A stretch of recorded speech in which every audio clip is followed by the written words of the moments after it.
ফজরের আজান দিলে আমি জেলের ভিতর যে ছেলে থাকি সেখানে নামাজ আদায় করে নিলাম। আজ 92 দিন থেকে আমি নীলফামারী জেলে আছি। সকালে সূর্য যখন উঠবে, জেলে ডিউটিরত হাবিলদার আমার সেলে আসলো। শামীম, কেমন আছো? স্যার আলহামদুলিল্লাহ, আপনি কেমন আছেন? আমিও ভালো আছি। শোনো, তোমার তো কাল মাগরিবের পর ফাঁসি হবে। তোমার কি কোনো শেষ ইচ্ছা আছে? আমার কোনো ইচ্ছা নাই, তবে আমার লাশটা যেন আমার চাচা চাচির হাতে সঠিকভাবে পড়ে, আর কিছুই না। কেন, তোমার বাবা নাই? যদি থাকতো তাহলে তারা আমাকে দেখতে আসতো আর আপনিও দেখতেন। কেন, কি হয়েছে? আমি যখন ছোট ছিলাম তারা তখন মারা যায়। সরি বাবা। আরে, এসব বলতে হবে না। শোনো, আর একটা কথা, বিকালে জেলার স্যার, মংস অফিসার, শিক্ষা অফিসার, আরও অনেক বড় বড় সরকারি অফিসার আসবে তোমার সাথে কথা বলার জন্য। তৈরি থেকো। আচ্ছা স্যার। হাবিলদার চলে গেল, আমি সেখানেই বসে থাকলাম। যাই হোক, আজ আর কালকের সকালটা মনে হয় দেখতে পারবো, তারপর আর দেখতে পারবো না। কালকেই আমার জীবনের শেষ দিন। এর মাঝেই আমার পাশের সেলের আসামিগুলো বলতেছে, শামীম ভাই, কাল থেকে তাহলে আমাদের সাথে আর থাকছেন না?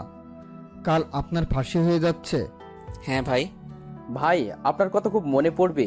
আপনার মতো ভালো মানুষ জীবনেও দেখি নাই। আপনাকে ছাড়া এই জেল কেমন করে থাকবো ভাই? আপনি যতদিন থেকে আছেন কাউকে কষ্ট কি জিনিস বুঝতে দেন নাই, সবাইকে হাসি খুশি রেখেছেন। বাবা শামীম, কিসের জন্য তোমার ফাঁসির রায় হয়েছে আমাদেরকে একটু বলবে? তোমার কালকে ফাঁসি হয়ে যাচ্ছে, কি এমন অপরাধ করছো যার কারণে তোমার ফাঁসির রায় হয়েছে? চাচা, বিকালে ডিসি স্যার আরো বড় বড় সরকারি স্যার আসবে। ওনারা চলে গেলে তারপর সব বলবো। আমি সেখানেই বসে বসে আল্লাহর নাম জপতে থাকলাম। জীবনে অনেক পাপ করেছি, জানি না উপরওয়ালা আমাকে ক্ষমা করবে কিনা। তবু তো আমার মালিকের কাছে ক্ষমা চাইতে কোনো সমস্যা নাই। সকালে 2টা রুটি আর পানি ভরা ডাল দিল খেতে। আজ 92 দিন থেকে এখানে সকালে এসব খাবার খাচ্ছি। এসব খেতে আমার মোটেও কোনো কষ্ট হচ্ছে না। কষ্ট তো বেঈমানের জন্য হচ্ছে, যারা আমার সাথে বেঈমানি করেছে, যাদের কারণে আজ আমি জেলে আছি, যাদের কারণে আজ আমি ফাঁসির আসামি। আমার যে দোষ নাই তা কিন্তু না, আমিও অনেক বড় অপরাধ করেছি, তাই তো ফাঁসি হচ্ছে আমার। বিকালের দিকে ডিসি, মৎস্য অফিসার, শিক্ষা অফিসার, জজ সাহেব আরো বড় বড় সরকারি লোক আমার কাছে আসলো। সত্যি বলতে এই জেলে তেমন ফাঁসির আসামি খুঁজে পাওয়া যায় না। নীলফামারী জেলাতে যে অপরাধী নাই তা কিন্তু না, তবে আমি মনে হয় ফাঁসির আসামিদের মধ্যে এমন একজন যাকে দেখার জন্য আর কথা বলার জন্য এনারা এসেছে। আমার ইউনিয়ন বাদেও আশেপাশের আরও ইউনিয়ন খোঁজ করলে মনে হয় ফাঁসির আসামি পাওয়া যাবে না। যখন নাকি আমাকে ফাঁসির রায় দেয়, তখন আমার চাচা চাচির বাড়িতে নাকি অনেক দূর দূরান্ত থেকে মানুষ দেখতে আসছিল, কারণ আশেপাশে তো কোনো ফাঁসির আসামি ছিল না। শামীম, তুমি তো আদালতের সব দোষ তোমার কাঁধে নিয়েছো, কিন্তু যতদিন থেকে তুমি জেলে আসো একদিনও তোমাকে দেখে অপরাধী মনে হয় নাই। আমরা আজ এখানে এতজন এসেছি কি কারণে জানো? তোমার ফাঁসির রায় হলো কেন তা জানতে। জজ সাহেব অবশ্যই আমাদের বলেছে, তবুও তোমার মুখ থেকে শুনতে চাই। স্যার সব বলবো, তবে একটা অনুরোধ আছে। কি বলো? এখানে যত আসামি আছে তারা সবাই জানতে চায় কেন আমার ফাঁসি রায় হলো এবং কেন আমি অপরাধ মাথা পেতে নিলাম। হাবিলদার, সব কয়েদে কি ডাকো। তারপর হাবিলদার সব কয়েদিকে জেলের মাঝমাঠে নিয়ে আসলো। আমার সামনে সব সরকারি লোক আর চারদিকে সব কয়েদি। তাহলে শুনুন সবাই। অতীত, আমি তখন খুব ছোট। আব্বা আর মা দুজন কাজ করে সংসার চালাতো। আব্বা অন্যের জমিতে কাজ করত, আর আমার মা, সেও অন্যের ক্ষেতের সব কাজ করত। সত্যি বলতে কি জানেন স্যার, আমাদের উত্তরবঙ্গের মধ্যে সবচেয়ে গরিব জেলা যদি থাকে তাহলে আমাদের নীলফামারী জেলা, তারপর লালমনিরহাট জেলা এবং কুড়িগ্রাম জেলা। 1996 থেকে 2005 সাল পর্যন্ত অভাব অনটন কি তা এই জেলার প্রত্যেকটা মানুষ হাড়ে হাড়ে টের পেয়েছে। স্যার, এই 3 জেলার মানুষ বড় গরিব ছিল। জানেন স্যার, আমি যখন খুব ছোট তখন দেখেছি পেটের ক্ষুধার জ্বালায় মানুষ কচু সিদ্ধ করে খেয়েছে। এমনি জানেন স্যার, কচুর যে বীজটা বপন করা হয় সেই বীজ থেকে তো কচু হয়, সেই বীজটাও মানুষ ক্ষেত থেকে নিয়ে এসে সিদ্ধ করে খেয়েছে। শুধু তাই নয় স্যার, এই এলাকার মানুষ ভাতের যে ফেনা গরুকে খাওয়াতো সেই ফেনাকে দিন পার করে দিত, যাকে রংপুরের ভাষায় বলে ভাতের মার। স্যার, আমার এখনো মনে আছে, আব্বার যখন কাজ থাকতো না তখন না খেয়ে দিন পার করে দিতাম। এমনও সময় ছিল আমার মা যার খেতে কাজ করত তারা যতটুকু খেতে দিত তার অর্ধেক আমাকে খাওয়াতো। জানেন স্যার, আমাদের এই 3 জেলার মানুষ বাংলাদেশের অন্য জেলাগুলোতে গিয়ে কৃষিকাজ বা রিক্সা চালায়। যারা অন্য জেলার মানুষ আছেন দেখবেন এই 3 জেলার মানুষ কৃষিকাজ বা রিক্সা চালানোর জন্য বাইরে যায়। আমাকে আমার মা যখন প্রাইমারি স্কুলে ভর্তি করে দিবে তখন একটা নিয়ম ছিল, ডান হাত দিয়ে মাথার উপর দিয়ে বা কান ধরতে পারলে তাকে স্কুলে ভর্তি করে নিবে। আমার সাথে আমার বাড়ির পাশের আরও 3 জন ছিল, ওরা 2 জন ভর্তি হতে পারলেও আমি পারি নাই। সেই সময়ে আমাকে আমার মা শিশু শ্রেণী ব্র্যাকে ভর্তি করে দেয় মাত্র 1 বছরের জন্য। যখন আমি ক্লাস 1-এ তখন আমার বাবা মা অভাবের তাড়নায় মারা যায়। তাদের চিকিৎসা করার মতো টাকাও ছিল না। আমার মা গ্রামীণ ব্যাংক থেকে ঋণ নেয়, সেই ঋণের টাকা পরিশোধ করার আগেই তারা মারা যায়। ব্যাংক কর্তৃপক্ষ আমাদের বাড়ি ভিটা নিয়ে নেয়। আমার বাবা মা মারা যাওয়ার পর আমাকে আমার বড় জ্যাঠা আর জেঠি, যাদেরকে আমি বড় আব্বা আর বড় আম্মা বলে ডাকি, তারা আমাকে তাদের কাছে নিয়ে যায়। আমি তাদের সাথে তাদের বাড়িতে গিয়ে থাকা শুরু করি। আমার বড় আব্বা রংপুর শহরে রিক্সা চালাতো, তার 1 ছেলে আর 2 মেয়ে ছিল। তবুও তাদের অভাবের সংসারে আমাকে নিয়ে নেয়। তারা আমার খাওয়া থাকা পড়াশোনা সব করায়। আমি যখন 3য় শ্রেণীতে পড়ি তখন একটা মেয়ে আমার সাথে বন্ধুত্ব করে, তার নাম সানজিদা। দুজনের বন্ধুত্ব থেকে কখন যে আমরা দুজন দুজনকে ভালোবেসে ফেলি তা দুজনের কেউ জানি না। সানজিদারা ছিল অনেক বড়লোক, এক কথায় গ্রামের বড়লোক যাকে বলে। আমাদের দুজনের সম্পর্কটা ছিল একেবারে পবিত্র আর দুজন দুজনের প্রতি বিশ্বাস আর শ্রদ্ধার। আমাকে বড় আব্বা খাওয়ার জন্য টাকা দিলে সেই টাকা দিয়ে আমি সানজিদার জন্য কোনো না কোনো কিছু নিয়ে যেতাম। আমরা তখন ক্লাস 5-এ পড়ি। তো সানজিদা আমাকে বলতেছে, এই শামিম, শোনো না, আজকে আর কোনো ক্লাস করতে যাব না। সামনে একটা মেলা বসেছে, সেখানে যাব। নাগরদোলা আছে, কত রঙের বেলুন, জিলাপি, আরো কত কি বের হইছে। তুই কি যেতে চাস? আমার খুব ইচ্ছা, কিন্তু আব্বু যেতে দিতে চায়নি বলেই তোকে বললাম। তাহলে চল যাওয়া যাক। আমি সানজিদাকে নিয়ে মেলায় চলে গেলাম। সত্যি তো অনেক কিছুই আছে এখানে, আর কত মানুষ এসেছে। নাগরদোলার দিকে সানজিদা তাকিয়ে আছে। কিরে, তুই নাগরদোলায় উঠতে চাস? হ্যাঁ, কিন্তু আমার কাছে তো কোনো টাকা নাই। আমার কাছে 5 দিনের জমানো 10 টাকা আছে। এখানে নাগরদোলায় উঠতে তো 2 টাকা লাগবে। যাও তাহলে, তুমিও উঠো, আমি টাকা দিতেছি। সানজিদা গিয়ে নাগরদোলাতে উঠলো আর আমি নাগরদোলার মালিককে টাকা দিলাম। এভাবে সে 2 বার নাগরদোলাতে উঠলো। সেখানে সানজিদা আমাকে চুরির দোকানে নিয়ে গেল, তাকে 5 টাকার চুরি কিনে দিলাম। তারপর 1 টাকা দিয়ে তাকে একটা বেলুন কিনে দিলাম। ওই, আমার না খুব ক্ষুধা লেগেছে, আমি কোনো কিছু খাবো। আমার কাছে যে আর কোনো টাকা নাই। আমি এখান থেকে কোনো খাওয়া পর্যন্ত যেতে পারবো না। কি করি এখন, আমার কাছে তো কোনো টাকা নাই। তাই জিলাপির দোকানে গিয়ে দোকানের মালিককে বললাম তার কোনো কাজের লোক লাগবে কিনা। দোকানদার বলল লাগবে। তখন তাকে বলল আমাকে কিছু জিলাপি আর সিঙ্গারা দিতে, তাহলে তার সব কাজ করে দিব। তখন দোকানদার জিলাপি আর সিঙ্গারা আমাকে দিল। আমি সানজিদাকে সেই দোকানে বসিয়ে সেগুলো খেতে দিলাম আর আমি কাজে লেগে পড়লাম। সানজিদার খাওয়া শেষ হলে মালিককে বলে সানজিদাকে এগিয়ে দিলাম কিছু দূর। সেখান থেকে আবারও দোকানে চলে আসলাম। এসে আবারও কাজে লেগে গেলাম। যতক্ষণ মেলা ছিল ততক্ষণ পর্যন্ত কাজ করেছি। কাজ শেষ হলে আমাকে 10 টাকা আর কিছু বেঁচে যাওয়া জিলাপি দিল মালিকটা। প্রায় রাত হয়েছে, তখন বাড়িতে গেলাম। গিয়ে দেখি বড় আব্বা আর বড় আম্মা আমার জন্য অপেক্ষা করতেছে। আমাকে বাড়িতে যাওয়ায় তারা আমার কাছে এগিয়ে এলো। সব জায়গাতেই খোঁজ করলাম, তোকে পেলাম না। এলাকার ছেলেগুলোকেও জিজ্ঞাসা করলাম, কেউ কোনো কিছুই বলতে পারলো না। কোথায় ছিলি সারাদিন? ওই যে ওই পাড়ার বড় মাঠে মেলা বসেছে, সেখানে গিয়েছিলাম একটু। তোর হাতে এসব কি? বড় আম্মা জিলাপি। জিলাপি কেনার টাকা কোথায় পেলি তুই? তোর কাছে তো কোনো টাকাও নাই, তাহলে এসব কেমন করে পেলি? ওইখানে একটা জিলাপির দোকান ছিল, সেখানে নাকি কাজ করার কেউ ছিল না, তাই কাজ করে দিলাম। তার বিনিময়ে এই 10 টাকা আর এই জিলাপিগুলো দিছে। তোকে আমি কাজ করতে বলেছি নাকি? তোকে খাওয়াই না, টাকা দেই না, কাপড় দেই না? দেও তো। কিন্তু লোকটার কষ্ট সহ্য করতে না পেরে তো তার কাজ করে দিয়েছি। বাবা, আমার নিজের ছেলে মেয়ে তো পড়াশোনা করতেছে, তুই অন্তত পড়াশোনা কর। তোর বাপ মায়ের মতো কি মূর্খ থাকবি? তুইও সারা জীবন আমাদের মতো গরিব থাকবি? জীবনে বড় হতে হবে না? আর এমন করব না বড় আম্মা। যা টিউবওয়েলে গিয়ে গোসল করে আয়, একসাথে খাবো সবাই। আমি গিয়ে গোসল করে এসে সবার সাথে খেতে বসলাম। খাওয়া শেষ করে একটু পড়তে বসলাম। পড়া শেষ করে ঘুমিয়ে গেলাম। পরের দিন স্কুলে গিয়ে দেখি সানজিদা স্কুলে আসে নাই। তার একটা বান্ধবীকে দিয়ে চিঠি পাঠিয়েছে সে আসবে না জানিয়ে। স্যার ক্লাস করাতে আসলে প্রথমে এসেই কোনো না কিছু বলে আমাকে এলোপাতাড়ি মারতে থাকলো। মারা শেষ করে বলতেছে, তুই সঞ্জিদাকে নিয়ে কেন মেলায় গিয়েছিলি? স্যার এমন ভুল আর করবো না। জানিস কালকে সঞ্জিদার বাপ স্কুলে এসে সঞ্জিদাকে না পেয়ে আমাদেরকে কত কথা শুনিয়ে গেছে। তোকে কালকে পেলে তো মেরেই ফেলতো। আমি তো কোনো কিছু করি নাই স্যার। তুই কেন করিস না বলতেছি? সঞ্জিদার কাছ থেকে নাকি 100 টাকার নোট নিয়েছিস। আমি কোনো টাকা নেই নাই স্যার। আর আপনাকে কে বলেছে এসব কথা? সঞ্জিদা নিজেই বলেছে তুই নাকি জোর করে সঞ্জিদাকে মেলাতে নিয়ে গিয়ে নাগরদোলায় চুড়ি আর জিলেপি কিনে দেওয়ার নাম করে তার কাছ থেকে 100 টাকা নিয়েছিস। আমি আর কোনো কিছু বললাম না। আমার চুপ থাকা দেখে স্যার আমাকে আরো কয়েক ঘা বেত মারলো। তারপর পুরা ক্লাস আমাকে কান ধরে এক পায়ের উপর দাঁড় করে রেখেছে। আমার তখন অনেক কষ্ট হচ্ছিল, তবে এটা ভেবে শান্তি পাচ্ছি যে সানজিদা কোনো মার খায়নি। স্যারের ক্লাস শেষ হলে ম্যাডাম আসলো। তিনিও আমাকে অনেকগুলো কথা শোনালো। যাওয়ার সময় তো তিনি আমাকে চোর বলে গেল। তো এভাবে আমাদের দিন যেতে থাকে।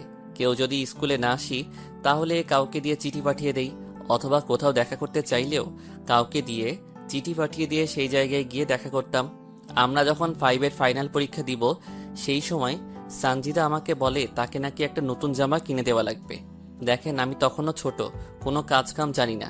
এদিকে সানজিদাও চেয়েছে তাকে নতুন একটা জামা দেওয়া লাগবে পরীক্ষা উপলক্ষে।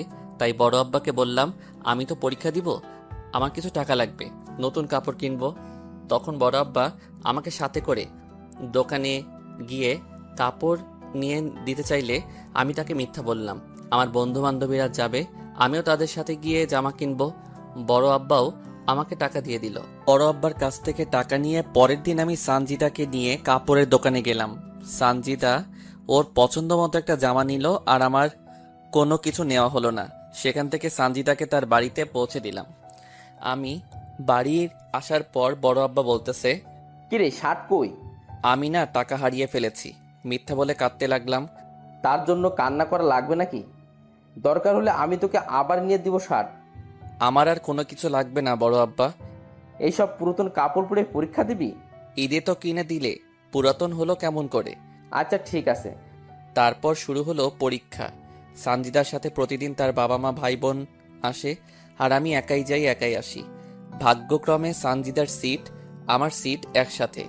প্রথম বাংলা পরীক্ষা ভালো করে দিলেও পরে ইংরেজি আর গণিত পরীক্ষার খাতায় সানজিদা কিছুই লিখতে পারে না।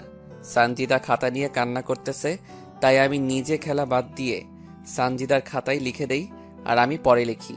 এইভাবে প্রত্যেকটা পরীক্ষা আমরা এভাবে দেই। রেজাল্ট বের হলে সানজিদা ট্যালেন্ট পুলে বৃত্তি পায় আর আমি শুধু পাশ করি। সানজিদা বৃত্তি পাওয়াতে ওর বাবা পুরা গ্রামের মানুষকে মিষ্টি মুখ করায়। আমরা দুজন একসাথে এক উচ্চ মাধ্যমিক স্কুলে ভর্তি হই।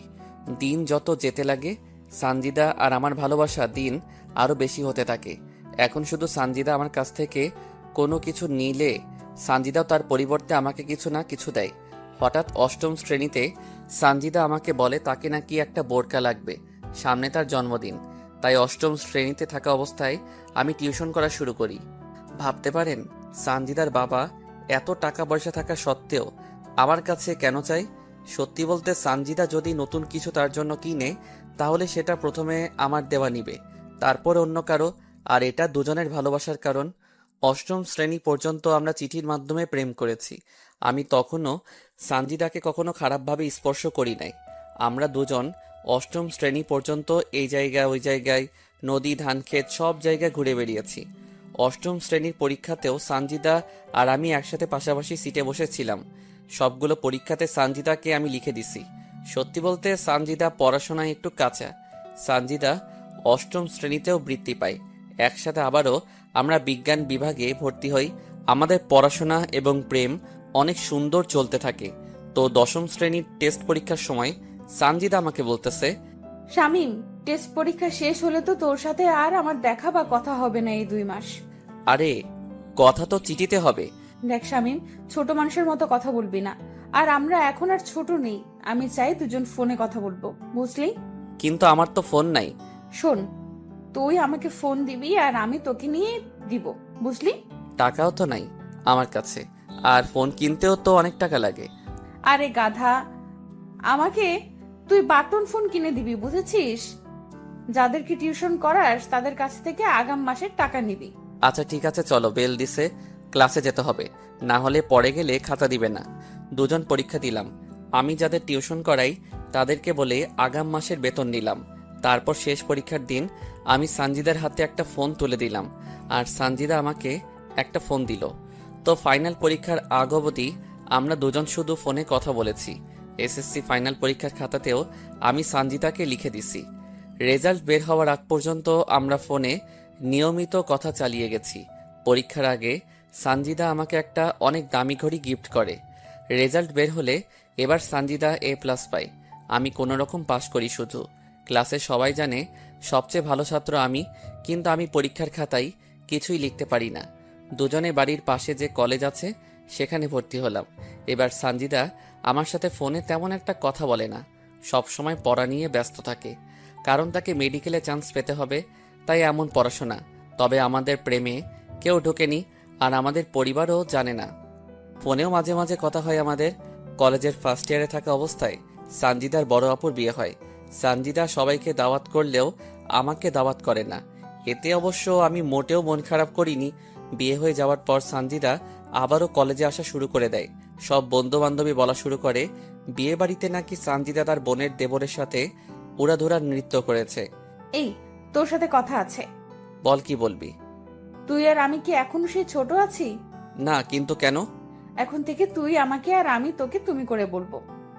ঠিক আছে, তো সেদিনের পর থেকে দুজন দুজনকে তুমি বলি। সানজিদার সাথে আমার ভালোবাসার সম্পর্ক হওয়ার পর থেকে তার কাছ থেকে বাবা মায়ের ভালোবাসা পেয়েছি, তাই তো আমার আব্বার আর মায়ের কথা তেমন মনে পড়ে না। শামিম, আমাকে একটা স্মার্টফোন কিনে দাও না। কত টাকা দাম? এই তো 8,000 টাকা দাম। এত টাকা? এইরকম করে আসছো কেন, কি হলো? এত টাকা তো আমার কাছে নাই। কত আছে? 5,000 টাকা। শোনো, তোমাকে একটা কথা বলি, বিয়ের পর তো তুমি আর আমি তোমার বড় আব্বার বাড়িতে থাকবো না, তাই এখন থেকে টাকা জোগাড় করা শুরু করো। জমি কিনো, তারপর বাড়ি করো, আর নিজের পায়ে দাঁড়াও। সেটা না হয় বুঝলাম, কিন্তু করব কি আমি? শোনো, এখান থেকে টিউশনি করার পাশাপাশি অটো চালাবে, আর যা টাকা জোগাড় করবে আমাকে দিবে, আর আমি সেই টাকা জমিয়ে রাখবো। যখন বেশি টাকা হবে তখন তোমাকে একটা জমি কিনে দেব। তারপর যখন ঘর তোলার টাকা হবে তখন তোমাকে ঘর তুলেও দেব। তারপর আমার বাবার কাছে বিয়ের প্রস্তাব নিয়ে যাবে। এত বুদ্ধি কই পাও তুমি? কাল থেকে আর কলেজে আসা লাগবে না, বাড়িতে শুধু পড়বে আর অটো চালাবে, বুঝলে? তারপর সানজিদার কথা মতো তাই শুরু করে দিলাম, কারণ সানজিদা কখনো আমার খারাপ চায়নি। সানজিদা আমার বিপদে সবসময় পাশে ছিল। হ্যাঁ, তার একটা সমস্যা আছে, সেটা বুঝতে পেরেছেন। ভালোবাসে বলেই তো আমার কাছে কোনো না কোনো কিছু চাই। আমি টিউশনি করার পাশাপাশি অটো চালানো শুরু করে দিলাম। আমার টাকা দিয়ে সানজিদা একটা স্মার্টফোন নিল। একদিন সানজিদা ফোন করে বলল আমার অটো নাকি লাগবে, সকালে ওদের বাড়ি যেতে বলল। আমি পরের দিন সকালে ওদের বাড়ির সামনে গেলাম। কিছুক্ষণ পর সানজিদা বোরকা পরে ওর আপু সহ বের হলো। তারপর ওদেরকে নামিয়ে দিয়ে চলে আসলাম। এই এক সপ্তাহে সানজিদা আমাকে একবারও ফোন দেয় নাই। এমনি কি আমি ফোন মেসেজ দিলেও সে ধরেনি। এমনকি আমি ফোন মেসেজ দিলেও সে ধরেনি। হয়তোবা নতুন জায়গায় নতুন মানুষ, তাদের সামনে কথা বলতে লজ্জা পাই, তাই হবে হয়তোবা। এক সপ্তাহ পর সানজিদা আবারও কলেজে আসা শুরু করে, আর আমার সাথেও তেমন একটা কথা বলে না। আমাকে দেখলে কেমন যেন এড়িয়ে চলে, আর ঠিকমতো কথাও বলতে চায় না। সানজিদা, তোমার কি কোনো কারণে কোনো সমস্যা হয়েছে? হ্যাঁ, কি সমস্যা বলো? বাড়িতে তোমার আর আমার বিষয়টা সবাই জেনে গেছে, তাই তোমার সাথে ঠিকমতো কথা বলি না, এড়িয়ে চলি। তাহলে এখন উপায়? তুমি আর কলেজে এসো না, আমাদের ফোনে কথা হবে, আর যা করতে বলেছি সেগুলো করবে, বুঝলে? ঠিক আছে। তারপর থেকে আমি একেবারে কলেজ যাওয়া বন্ধ করলাম, শুধু পরীক্ষার সময় কলেজে যাই। এখন সানজিদাকে ফোন করলে তার ফোন ব্যস্ত বলে, আমাকে ঠিকমতো ফোন দেয় না, কথা বলে না।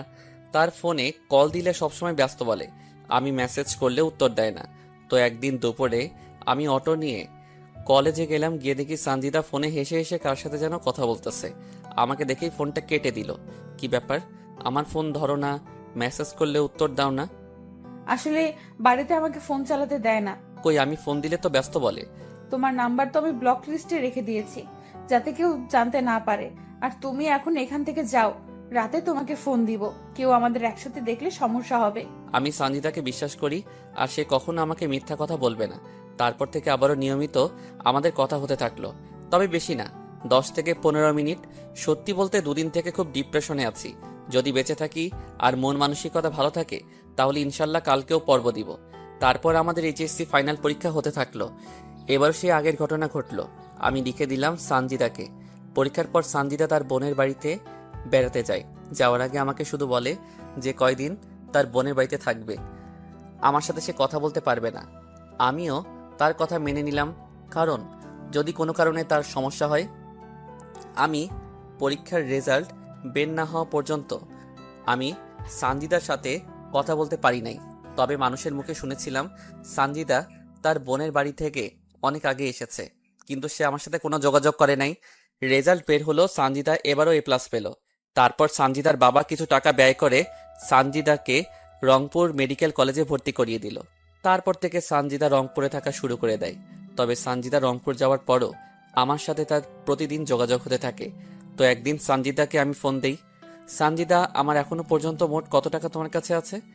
শামিম, সত্য বলতে কি, আমি তোমার সব টাকা নষ্ট করে ফেলেছি। এত টাকা দিয়ে তুমি কি করলে? আসলে আপুর দেবরের সেদিন জন্মদিন ছিল, আর সে আমার কাছে দাবি করে তার জন্মদিনের পার্টি যেন আমি দেই। আর বাবার কাছে টাকা চাইছিলাম, তখন বাবার হাতে কোনো টাকা ছিল না, তাই। আরে এই পাগলি, কান্না করতেছো কেন? তুমি তো আর অন্য কারো টাকা নষ্ট করো নাই। তবুও তোমার কষ্ট করা টাকা। আরে বাদ দাও তো এসব কথা। এখন বলো, তোমার পড়াশোনা কেমন চলছে? অনেক ভালো চলছে। তাহলে মন দিয়ে পড়ো। বাড়ি কবে আসবে তুমি? পরের সপ্তাহে যাব। এভাবে প্রতিদিন সানজিদার সাথে আমার কথা হতে থাকে। আমি আসলে এইচএসসি পাস করতে পারি নাই। একটা পরীক্ষায় সানজিদাকে লিখতে দিতে গিয়ে নিজের খাতায় কিছুই লিখতে পারি নাই। আমি অটো চালিয়ে যা টাকা পাই তা সানজিদার হাতে তুলে দেই, আর টিউশন করে যা পাই তা বড় আম্মার হাতে তুলে দেই। এখনো পর্যন্ত বড় আম্মার কাছে আমার দেওয়া 20,000 টাকা আছে। আর আমি সানজিদাকে এই 2 বছরে প্রায় 1.5 লক্ষ টাকা দিয়েছি। 1 সপ্তাহ পর সানজিদা গ্রামে চলে আসলো। এসেই সানজিদা সেই দিঘির পাড়ে আমাকে দেখা করতে বলল। আমি গিয়ে দেখি সানজিদা আগে থেকেই সেখানে বসে আছে। আমি যাওয়া মাত্র সানজিদা তার ওড়না দিয়ে আমার কপালের ঘাম মুছে দিতে লাগলো। আরে কি করছো তুমি? তোমার ওড়না তো আমার ঘামে নষ্ট হবে। হলে হোক, তোমার চেয়ে আমার ওড়না দামি না। আগের চেয়ে অনেক সুন্দর হয়ে গেছো। ইস, এভাবে কেউ বলে? আমার বুঝি লজ্জা করে না? ঠিক বিয়ের পর এমন করে লজ্জা মাখা মুখ নিয়ে থাকবে সব সময়? কেন কেন? তোমাকে না এই লজ্জা পাওয়া ভাবখানা অনেক সুন্দর দেখায়। বিয়ের পরও কি এরকম ভালোবাসবে তুমি? সেটা না হয় বিয়ের পর বলিও আমাকে। জানো শামিম, এখন না প্রতি মুহূর্ত তোমাকে অনেক মিস করি আমি। তোমাকে ছাড়া ওই শহরে আমাকে একা থাকতে মোটেও ভালো লাগে না। আরে পাগলি, তোমাকে বড় ডাক্তার হতে হবে যে। জানো শামিম, মাঝে মাঝে ইচ্ছে হয় তোমার বুকে মাথা রেখে ঘুমাই। আল্লাহ যদি চায় একদিন সেই ইচ্ছা তিনি পূরণ করে দিবেন। বিয়ের পর তোমাকে আর কোনো কষ্ট করতে হবে না। এমনিতেই সেই ছোট থেকে অভাব অনটনের মাঝে বড় হয়েছ, কত কষ্ট করে পড়াশোনা করেছো। বিয়ের পর আমি ডাক্তারি করব, আর তুমি আমাদের সন্তানগুলোকে সামলাবে। এতে লজ্জা পাওয়ার কি আছে? তুমি কি জানো না, মেয়েদের একটু বেশি লজ্জা, আর লজ্জা নারীর ভূষণ, বুঝলে পাখি? জি বুঝেছি। টাকার কথা সেদিন কেন বলেছিলে? একজন রাস্তার সাইডে জমি বিক্রি করতে চাইছে তাই বলেছিলাম। ইস, আমার কারণে তোমার জমি কিনা হলো না। আরে দূর, বাদ তো, টাকা গেছে তাতে কি, আবারও আসবে ইনশাল্লাহ। সত্যিই তুমি অনেক ভালো। এই ভালোটা তোমার ভালোবাসা পাওয়ার জন্য। সেখানে দুজন আরো অনেক কথা বলেছি। তারপর বিকালে বাড়িতে চলে গেছি। সানজিদা যে কয়দিন গ্রামে ছিল প্রতিদিন আমার সাথে দেখা করতো, কথা বলতো। তার বাড়ি থেকে আমার জন্য খাবার নিয়ে আসতো। সানজিদা আবারও শহরে চলে গেল। তবে একটা জিনিস মানতে হবে, সানজিদা আমাকে অনেক ভালোবাসে। সানজিদা রংপুর চলে যাওয়ার পরও আমি অটো চালাতে লাগলাম। এর মধ্যে আমার বড় আব্বার বড় মেয়ের বিয়ে হয়ে যায়। আমি সে সময় নানা রকম ভাবে ব্যস্ত থাকি, তাই সানজিদার সাথে আমার কোনো কথা হয় না। সানজিদা দেখতে দেখতে প্রথম বর্ষে ভালো রেজাল্ট করে দ্বিতীয় বর্ষে ওঠে। এর মাঝে সানজিদা অনেকটা বদলে যায়। এখন আমার সাথে সানজিদা তেমন কথা বলে না। আমি ফোন দিলে বলে সে নাকি তার পড়াশোনা নিয়ে ব্যস্ত। সানজিদা মাঝে মাঝে ফোন দিয়ে বলে আমার যে টাকা তার কাছে জমানো আছে সে টাকাগুলো সে নাকি তার টিউশনে ব্যয় করতেছে। আমিও আর তাকে কোনো কিছু বলি না। কারণ যেহেতু সে মেডিকেলে পড়তেছে আবার আমি রোজগার করতেছি, সেহেতু কোনো সমস্যা হবে না। তো একদিন আমি এক দোকানদারের মাল নিয়ে আসার জন্য অটো নিয়ে রংপুরে যাই। হঠাৎ লক্ষ্য করি সানজিদার মতো একটা মেয়ে বোরকা পরে একটা ছেলের সাথে দাঁড়িয়ে আছে। ছেলেটা আমার অটো দাঁড় করালো, তারপর দুজনেই আমার অটোতে উঠে বসলো। আমি বারবার লুকিং গ্লাসে মেয়েটাকে দেখতে থাকলাম। মেয়েটা দেখতে সানজিদার মতো, কিন্তু মুখ ঢেকে রাখার কারণে বুঝতে পারতেছি না। কিন্তু আমি তো জানি এই সময় সানজিদা তার ক্লাসে আছে। না না, এটা সানজিদা হতে পারে না। আমার সানজিদা আমাকে ছাড়া অন্য কারোর সাথে থাকতে পারে না। আমি ওদেরকে একটা আবাসিক হোটেলে নামিয়ে দিয়ে মাল নিতে গেলাম। তবে এই বিষয়টা মাথা থেকে ঝেড়ে ফেলতে পারতেছি না। কিন্তু মেয়েটার চোখ বলতেছিল মেয়েটা ভয় আছে। না না, ওটা কখনো সানজিদা হতে পারে না। আচ্ছা, আমি এখন সানজিদাকে ফোন দেই। যাওয়ার সময় না হয় দেখা করব, তাহলে মনটা হালকা হবে। মাল কিনে আমি যখন বাড়ির দিকে রওনা হব তখন সানজিদাকে ফোন দিলাম, কিন্তু সানজিদা আমার ফোনটা রিসিভ করলো না। তাই আরো কয়েকবার দিলাম, তবু সানজিদা ফোন রিসিভ করলো না। মনটা খারাপ হয়ে গেল। আমি মেডিকেল মোড় পার হয়ে যখন সিও বাজার ঢুকেছি সেই সময় সানজিদা আমার ফোনে কল দিল। কোথায় আছো তুমি? আমি ক্লাসে ছিলাম এতক্ষণ, তাই তোমার ফোন রিসিভ করতে পারি নাই। তোমার সাথে দেখা করার খুব ইচ্ছা ছিল, তাই ফোন দিয়েছিলাম। আমি বাড়ি যাব পরের মাসে, বুঝলে? আসলে আজ রংপুর এসেছিলাম মাল নিতে, তাই ভেবেছিলাম তোমার সাথে দেখা করি, কিন্তু হলো না। আচ্ছা, রাখি। কিন্তু সানজিদা ফোন কাটলো না। আমি ফোন কানে দিয়ে আসি, এর মধ্যে একটা ছেলের গলার আওয়াজ ভেসে আসলো। তো ছেলেটা বলতেছে, কি হলো বেবি, এতক্ষণ বাথরুমে কি করো? এই তো বাবু, আর একটু আসতেছি। তোমাকে তো আদর করতেই পারলাম না। আমি তো তোমার সাথে আজ রাত দিন থাকবো, দেখবো কত আদর করতে পারো তুমি। আদর আর দেখলে কি, আরো কত কি করব তোমার সাথে। এর মাঝে দরজা খোলার শব্দ হলো, আর সাথে সাথে সানজিদা আউ করে উঠল। এইভাবে কেউ টান মারে? যদি পড়ে যেতাম? আমি থাকতে তোমার কিচ্ছু হবে না। আচ্ছা আদ্রিয়ান, যদি তোমার বাবা ফোন করে তোমাকে যেতে বলে তখন কি করবে? তার মানে ছেলেটার নাম আদ্রিয়ান। আরে বেবি কামন, বাবাকে বলেছি আজ বন্ধুদের সাথে গ্রুপ স্টাডি করব। তারপর কিস করার শব্দ হতে থাকলো। কিস করা হলে ধপাস করে একটা শব্দ হলো। তোমার প্যান্টটা এখন খুলো। তুমিও তোমার খোলো। তারপর তারা তাদের অবৈধ কাজে ব্যস্ত হয়ে পড়ে গেল। আমি সেখানে অটো না নিয়ন্ত্রণ হারিয়ে ফেলে রাস্তার ধারে গাছে লাগিয়ে দিলাম, আর আমি মাথা হাতে পায়ে প্রচণ্ড আঘাত পেলাম। আমি ছিটকে দূরে পড়ে গেলাম। তারপর আমার কোনো কিছু মনে নাই। যখন আমার জ্ঞান ফিরে নিজেকে তখন হাসপাতালের বেডে আবিষ্কার করি। আমার জ্ঞান ফেরার পর দেখি বড় আব্বা, বড় আম্মা, ভাই বোন সবাই এসেছে। তারপর ডাক্তার এসে আমার পালস চেক করলো। তারপর ডাক্তার বলল আরো 2 দিন পর আমাকে নিয়ে যেতে পারবে। বাবা, তোর কি করে এমন ঘটনা ঘটলো? সাথে সাথে আমার সানজিদার কথা মনে পড়ে গেল। আমার চোখ নিয়ে তখন পানি ঝরতে থাকলো। কিরে বাবা, বল কেমন করে হলো? না মানে হঠাৎ করে মাথাটা ঘুরতেছিল, তাই আর কি। দিন রাতে এত পরিশ্রম কার জন্য করিস? আমরা কি একজনও তোকে বলেছি তুই রোজগার কর? তবুও ভবিষ্যতের জন্য তো কিছু করতে হবে নাকি? ভবিষ্যতে দেখা যাবে। তুই কেন এত কাজ নিয়ে পড়ে থাকিস?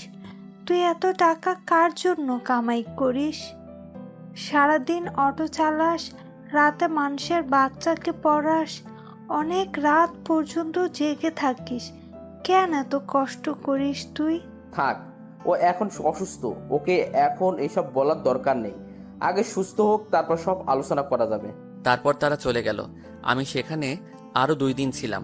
এই 2 দিনে একবারও আমার কোনো খবর নেয়নি সানজিদা। আমি তো তাকে নিজের চেয়ে বেশি ভালোবাসতাম, নিজের থেকে তাকে বেশি বিশ্বাস করতাম। সানজিদা যা বলেছে আমি তো তাই করেছি। তার জন্য তো আজ আমি এমন কষ্ট করতেছি। তাকে নিয়ে তো ঘর বাঁধার স্বপ্ন দেখেছিলাম। কেন এমন করলে তুমি আমার সাথে সানজিদা? আমি বাড়িতে যেহেতু বিছানায় শোয়া অবস্থায় আছি, তাই মোবাইলটা নিলাম। মোবাইল নিয়ে সানজিদা আর আমার ফোনের কথাগুলো শুনতে থাকলাম। শুনতে শুনতে সেদিনের রেকর্ডিংটা চালু হলো। প্রথমে শুনতে না চাইলেও পরে আবারও শুনলাম। শেষের দিকে যখন শুনবো তখন এমন কিছু শুনলাম যা শুনে আমার মরে যাবার ইচ্ছা হচ্ছিল। বেবি, কালকে আমার 20,000 টাকা লাগবে। বাবু, সেদিনই না তোমাকে 10,000 টাকা দিলাম। আহ বেবি, বোঝো না কেন? কত বন্ধু আমার, তাদেরকে তোমায় নিয়ে কতগুলো ট্রিট দিতে হয়। তোমাকে কতটা ভালোবাসি তার প্রমাণ তো ওদেরকে দিতে হবে, তাই না? আমার কাছে ওই যে বলেছিলাম আমাদের বাসার যে ড্রাইভার শামীম আছে, তার টাকা জমা আছে। আরে সমস্যা নেই, সেই টাকাগুলোই দিও আমাকে, পরে তাকে দিয়ে দিও। তুমি আর আমি তো আছি। এই হোটেল ভাড়াটাও তো আমি দিলাম। আমার কাছে টাকা নাই দেখে খোটা দাও তুমি? এসব কি বলো তুমি? খোটা কেন দিব তোমাকে? তা নয় তো কি? খোটা দিলে নিশ্চয়ই এই নিয়ে 17 বার তোমার সাথে হোটেলের রুম ডেট করতে আসতাম না। তুমি তো আমাকে অনেক ভালোবাসো, তাই তো আমি যা বলি তাতেই রাজি হয়ে যাও। তুমি কি আমাকে ভালোবাসো না? শুধু তোমাকে না, তোমার শরীর, দেহ, আর তোমার এটা ওটা এইটা এগুলো সবকে ভালোবাসি বেবি। তাই তো তোমাকে সবসময় আদর করতে ইচ্ছা করে। জানি বাবু, তাই তো সব সময় দুষ্টুমি করতে চাও তুমি। তুমি কিন্তু দিন দিন খুব দুষ্টু হয়ে গেছো।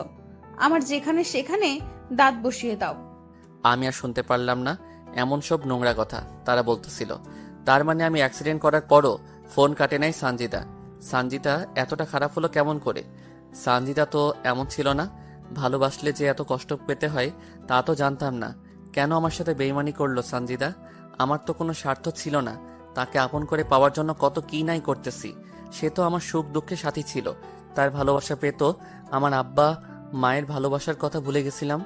তাকে আপন করে পেতে তো আমি তার জন্য অনেক কিছু করেছি, অনেক কিছু সহ্য করেছি। সে কেন এসব কাজে লিপ্ত হলো? সে কেন আমার সাথে এরকম করলো? প্রায় 20 দিনের মতো আমার সুস্থ হতে লাগলো। প্রায় মাসখানেক পর সানজিদা তার কিছু বান্ধবীকে নিয়ে তাদের বাড়িতে এলো।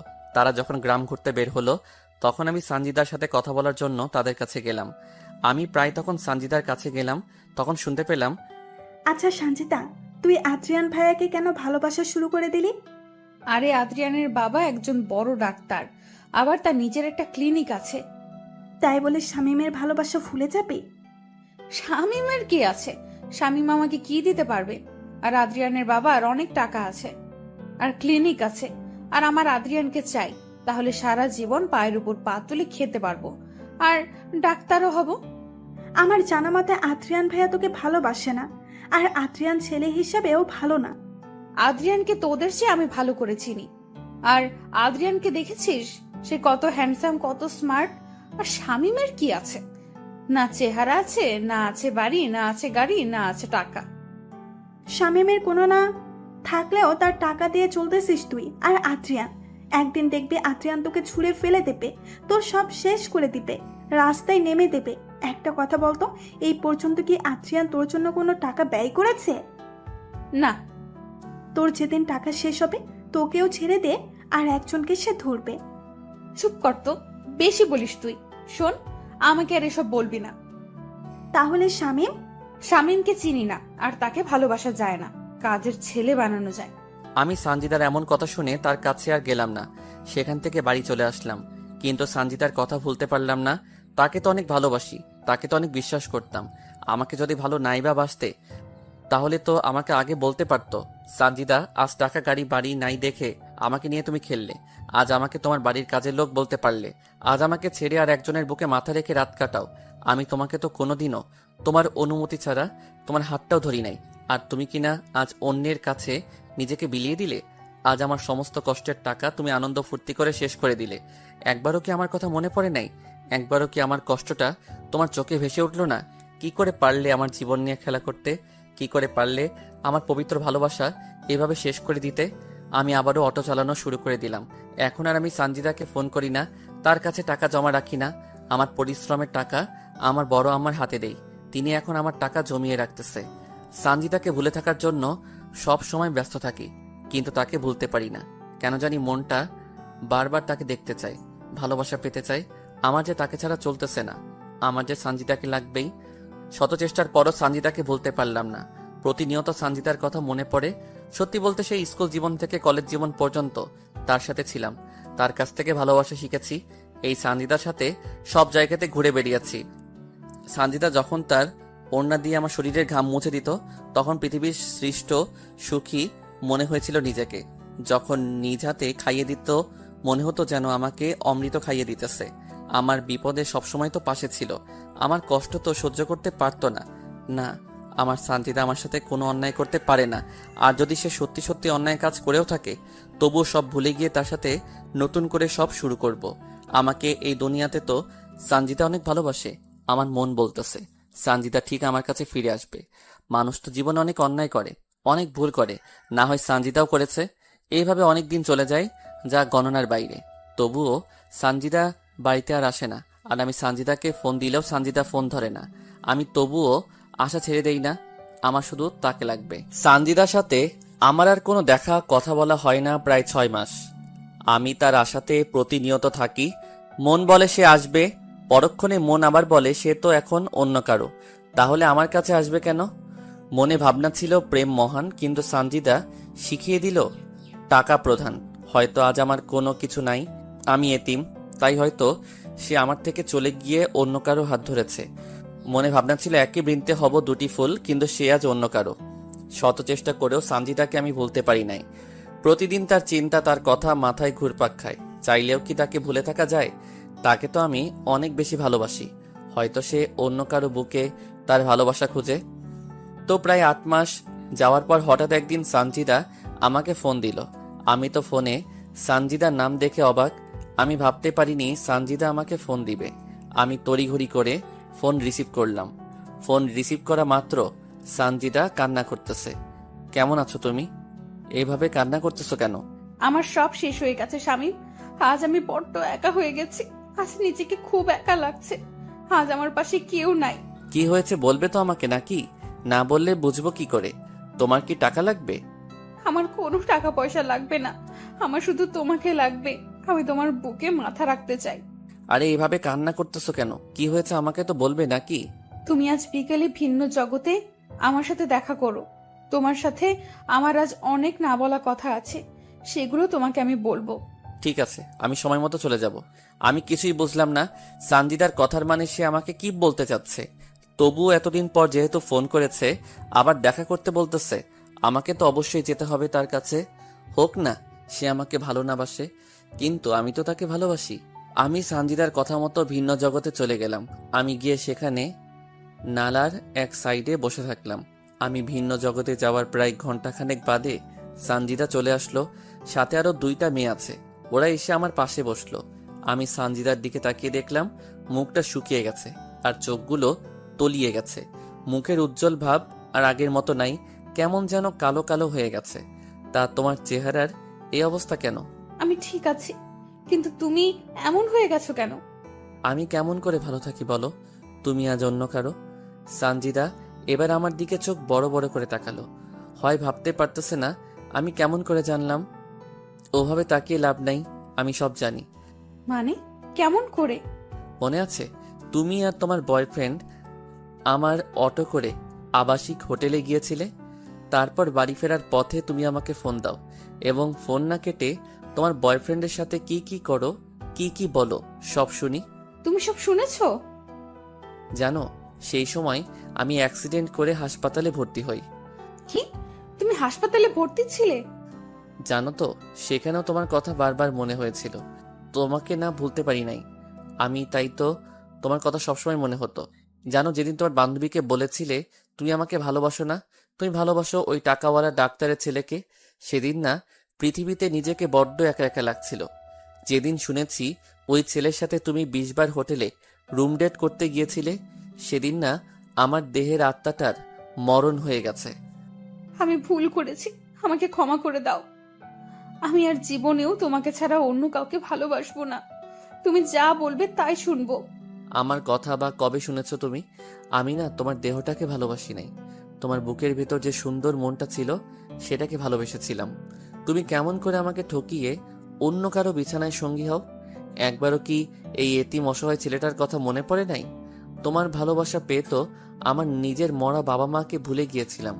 তোমার সাথে ঘর বাঁধবো বলে তো নিজের পড়াশোনার ক্যারিয়ার নষ্ট করে তোমার কথা মতো পরিশ্রম করা শুরু করে দিলাম। হাজারো স্বপ্ন দেখিয়েছো, কিন্তু সবকিছু নিমিষে শেষ করে দিয়েছো তুমি। আবারও নতুন করে আমরা স্বপ্ন দেখব, আবারও নতুন করে বাঁচতে শিখবো আমরা। যেখানে আমার ভালোবাসার আত্মাটা মরে গেছে সেখানে আবার নতুন করে স্বপ্ন দেখবো, তা কি করে হয়?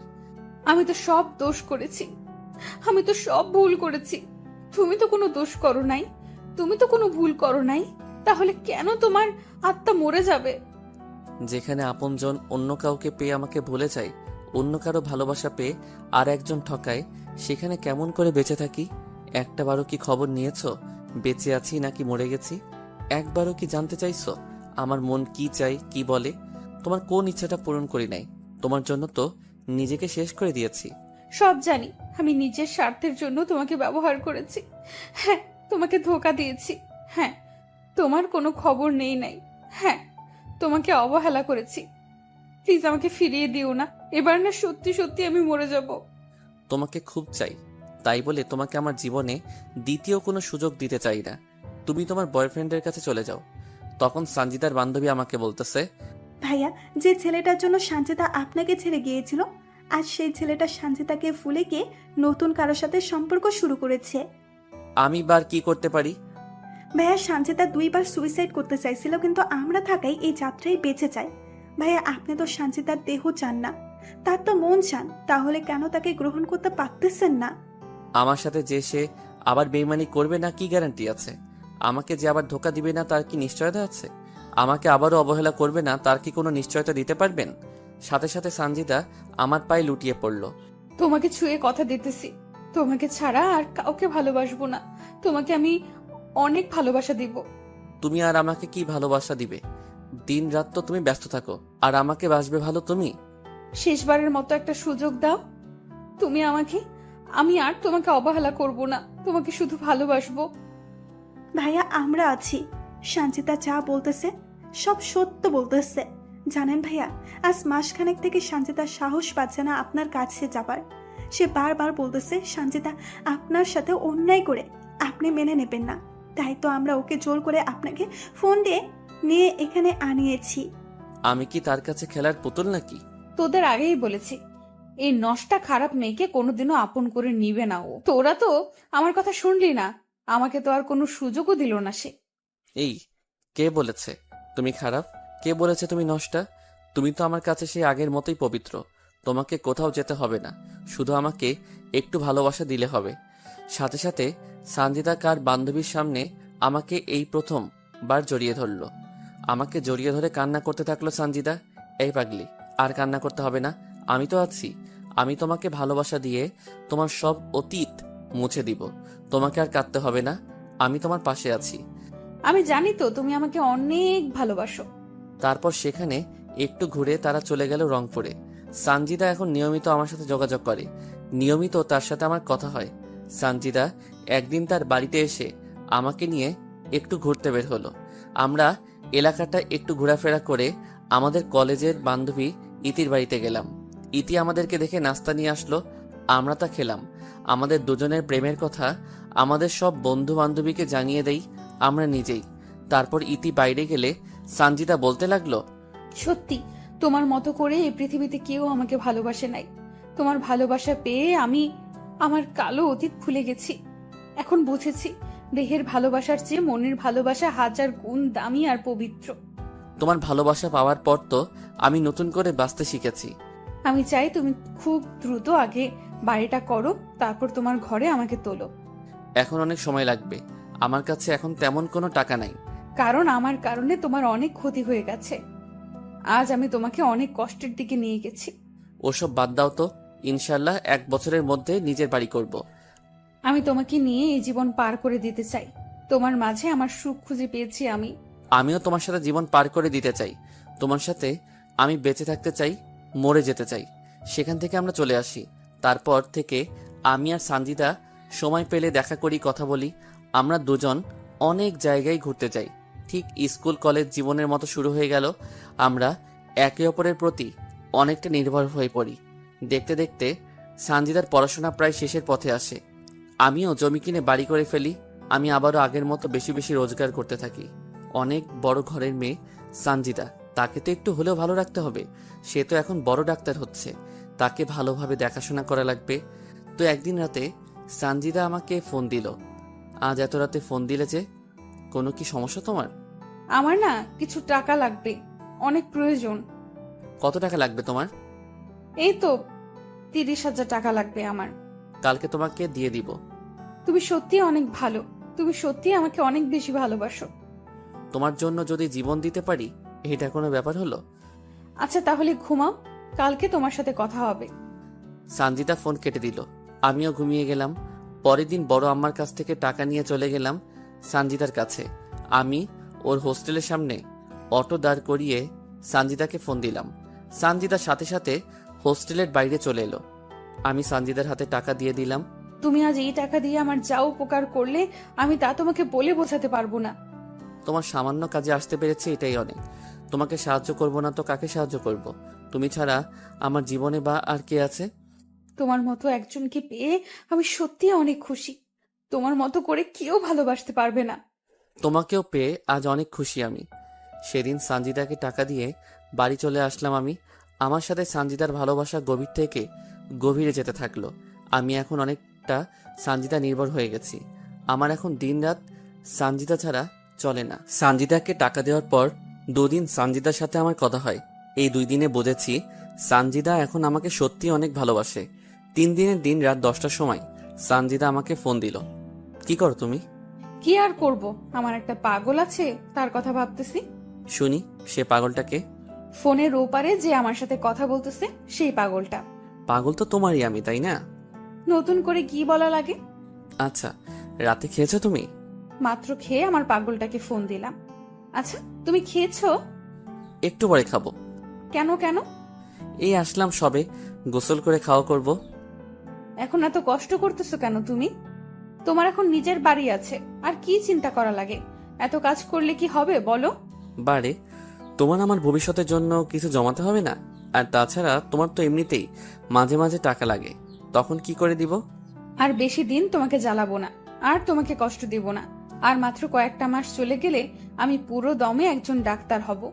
তখন আর তোমার কাছ থেকে টাকা নেব না, তোমাকে কোনো কাজও করতে দিব না। কাজ না করলে কি করব আমি? তুমি শুধু আমাকে ভালোবাসবে আর আমার সাথে থাকবে, বুঝলে? আমি একাই কি ভালোবেসে যাব? তুমি আমাকে ভালোবাসবে না? তোমার কি এই বিষয়ে কোনো সন্দেহ আছে?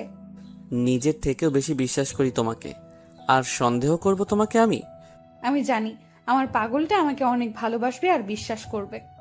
তুমিও তো আমার থেকে আমাকে কম ভালোবাসো না। সানজিদার সাথে আরো নানা রকম বিষয় নিয়ে আমার কথা হলো। শেষে সানজিদা আমাকে বলল, এই শোনো, কালকে আমাদের ব্যাচের ছেলেমেয়েরা কক্সবাজার যাব। কেন যাবে হঠাৎ? মেডিকেলের কিছু প্র্যাকটিক্যাল আছে, সেই বিষয়ের জন্য। আরে বাবা, পড়াশোনার জন্য যাবে, আমাকে কি সেটা বলা লাগে? না মানে, না মানে কি বলো?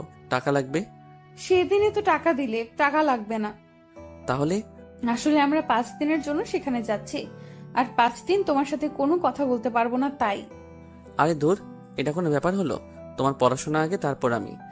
তারপরও আমার তোমাকে ছেড়ে যেতে মন সায় দিচ্ছে না। আরে বাবা, তোমার পড়াশোনা শেষ হলে তো আমি সবসময় তোমার সাথেই থাকতেছি। তোমাকে খুব মনে পড়বে আমার সেখানে। এই, ভুলেও পড়াশোনা করার সময় আমার কথা মনে করবে না, বুঝলে? আমি তো 100 বার করব তোমার কথা মনে। আরে বাবা, আমার কথা মনে করলে তোমার সেখানে পড়াশোনার ব্যাঘাত ঘটতে পারে তো। ঘটলে ঘটুক, তবুও তোমাকে ভুলবো না। আমি কি তোমাকে ভুলে যেতে বলেছি নাকি, শুধু পড়াশোনার সময় বাদ দিয়ে? আচ্ছা ঠিক আছে, এবার একটা নাইট কিস দাও তো। তারপর সানজিদা ফোন রেখে দিল। সানজিদা সত্যি আমাকে এতটা ভালোবাসবে, আমার এতটা কেয়ার করবে, তা কখনো কল্পনা করতে পারি নাই। আমি তো মনে করেছি আবার কোনো না কোনো স্বার্থে আমাকে সে ভালোবাসবে। দেখতে দেখতে 4 দিন চলে গেল। এই 4 দিনে সানজিদা আমাকে ফোন দেয় নাই, আমিও তাকে কোনো ফোন দেই নাই। যদি তার কোনো সমস্যা হয় পড়াশোনা করতে, তাই দেইনি ফোন। তো 4 দিনের সময় রাতে সানজিদা আমাকে ফোন দিল। এই শোনো, আজ রাতে গাড়িতে আমরা রংপুর যাচ্ছি, আর পরের মাসে 6 তারিখে বাড়িতে যাব। সত্যি তুমি আসবে? আমার পাগলটাকে যে অনেক দিন থেকে দেখি না। সত্যি বলতে তোমাকেও দেখার জন্য ভিতরটা কেমন যেন ছটফট ছটফট করতেছে। এইটাকেই বলে ভালোবাসা, বুঝলে? কেমন করে? তুমি যদি আমাকে ভালো না বাসতে, তাহলে আমাকে দেখার জন্য এত উতলা হতে না। আমাকে তুমি ভালোবাসো বলেই তো এমন করো, বুঝলে পাগল আমার? এবার বুঝেছি। আই ফোন রাখি, স্যার এসেছে। রংপুর পৌঁছে কথা হবে তোমার সাথে। আচ্ছা ঠিক আছে, আর হ্যাঁ, সাবধানে আসবে কিন্তু। সানজিদা ফোন রেখে দিল। আজ 4 দিন পর সানজিদার সাথে কথা বলতে পেরে কলিজায় পানি আসলো। আসলে সানজিদার সাথে কথা বলতে না পেরে খুব অস্বস্তি লাগছিল আমার। পরের দিন সানজিদা আবারও রংপুর আসলে আগের মতো আমাদের দুজনের কথা হতে থাকলো। সানজিদার ছুটি হলে সে বাড়িতে চলে আসলো। এসে আমার সাথে সে খুব ক্লোজভাবে চলাফেরা করা শুরু করলো। সানজিদা আমার সাথে এতটাই ক্লোজ হয়ে চলতেছে, নিজেকে কন্ট্রোল করে রাখাটা অনেক দায়। তো এইভাবে প্রায় সপ্তাহ আমরা একসাথে চলাফেরা করেছি, অনেক জায়গায় ঘুরেছি। বিশেষ করে ছোটবেলায় যে জায়গাগুলোতে আমরা বেশি যেতাম, সেই জায়গাগুলো সানজিদা আমার এত কেয়ার করে যে মনে হয় সে আমার বিয়ে করা বউ। আমি সামান্য আঘাত পেলে অস্থির হয়ে যায় সানজিদা ওর ওড়না দিয়ে বারংবার আমার শরীরের ঘাম মুছে দেয়। কোথাও খেতে গেলে আমাকে নিজ হাতে খাইয়ে দেয়। একটা আইসক্রিম দুজনে খাই, কোনো কোক বা ঠান্ডা নিলে সেটাও দুজনে একসাথে খাই স্ট্র দিয়ে। আমাকে নিয়ে ভবিষ্যতে কিভাবে সংসার করবে সব বলতেছে। আমাকে এমনভাবে সে ভালোবাসা শুরু করে দিয়েছে, আমি যদি ওকে ছেড়ে দেই তাহলে সে মরে যাবে এমন অবস্থা। আমাকে সব সময় তার দুহাত দিয়ে আমার হাত জড়িয়ে ধরে থাকে। তবে সানজিদা শহরে গিয়ে একটু ওয়েস্টার্ন ড্রেস পরা শুরু করে দিয়েছে। সে গ্রামেও এসব পোশাক পরে, তবে তার বাড়িতে থাকলে। এই, কালকে তো চলে যাচ্ছি আমি। কালকে চলে যাবা? আর কয়টা দিন থাকো না? আমিও তো চাই সব সময় তোমার সাথে সাথে থাকতে, কিন্তু পড়াশোনার কারণে পারি না তো। তাহলে আজকেই যাব। তুমি যাবো, তবে তবে কি সানজিদা? তোমার কাছে একটা জিনিস চাইবো, দিবে আমাকে? কি জিনিস চাই তোমার? আজকে রাতটা তোমার কাছে চাই আমি। সানজিদা কি বলতেছো এসব তুমি? দেখো সানজিদা, বিয়ের আগে এসব করা হারাম, পাপ। আমি তোমাকে ভালোবাসি, তোমার শরীরকে নয়। আমি জানি এসব পাপ, কিন্তু তোমাকে কাছে পেতে চাই আমি। তোমাকে ছাড়া যে আমার চলে না, তোমাকে যে প্রতি মুহূর্তে মিস করি আমি। এতদিন বাইরে থাকি, তোমাকে ছাড়া থাকতে কষ্ট হয় আমার। তোমার স্পর্শ চাই আমি শামীম। দেখো সানজিদা, ধৈর্য ধরো, একদিন ঠিক আল্লাহ আমাদেরকে এক করে দিবেন। তুমি আমাকে একটুও ভালোবাসো না। এই পাগলি, কে বলেছে তোমাকে আমি ভালোবাসি না? তোমাকে তো আমি নিজের চেয়েও বেশি ভালোবাসি। যদি তাই হতো তাহলে আমার কথায় রাজি হয়ে যেতে। এসব করা ঠিক না সানজিদা। ও, বুঝেছি। আমি তো আবার খারাপ মেয়ে। আমার সাথে প্রেম করা যায়, কিন্তু অন্য কিছু করা যায় না। এখন বুঝেছি, এটা তোমার অভিনয় আমার সাথে। আমি তো খারাপ মেয়ে, তাই দয়া দেখিয়ে আমার সাথে এতদিন প্রেম ভালোবাসা করেছো তুমি। আমাকে কেনই বা তুমি আপন করে নিবে? তুমি তো আমার থেকেও ভালো মেয়েকে আশা করো। এই, এসব পাগলের মতো কি বলো তুমি? তোমাকে ভালোবাসি, তোমার জন্য নিজের জীবন দিতেও রাজি আছি আমি। তাহলে রাজি হচ্ছ না কেন তুমি? তুমি না বললে আজকে চলে যাবে? তাহলে আমার সাথে থাকতে চাচ্ছ যে? সবাই জানবে আমি রংপুরে গেছি, কিন্তু রাতটা তোমার সাথে কাটাবো, আর দুজনের রঙিন দুনিয়াতে হারিয়ে যাব। সকালবেলা তুমি আমাকে রংপুরে রেখে আসবে।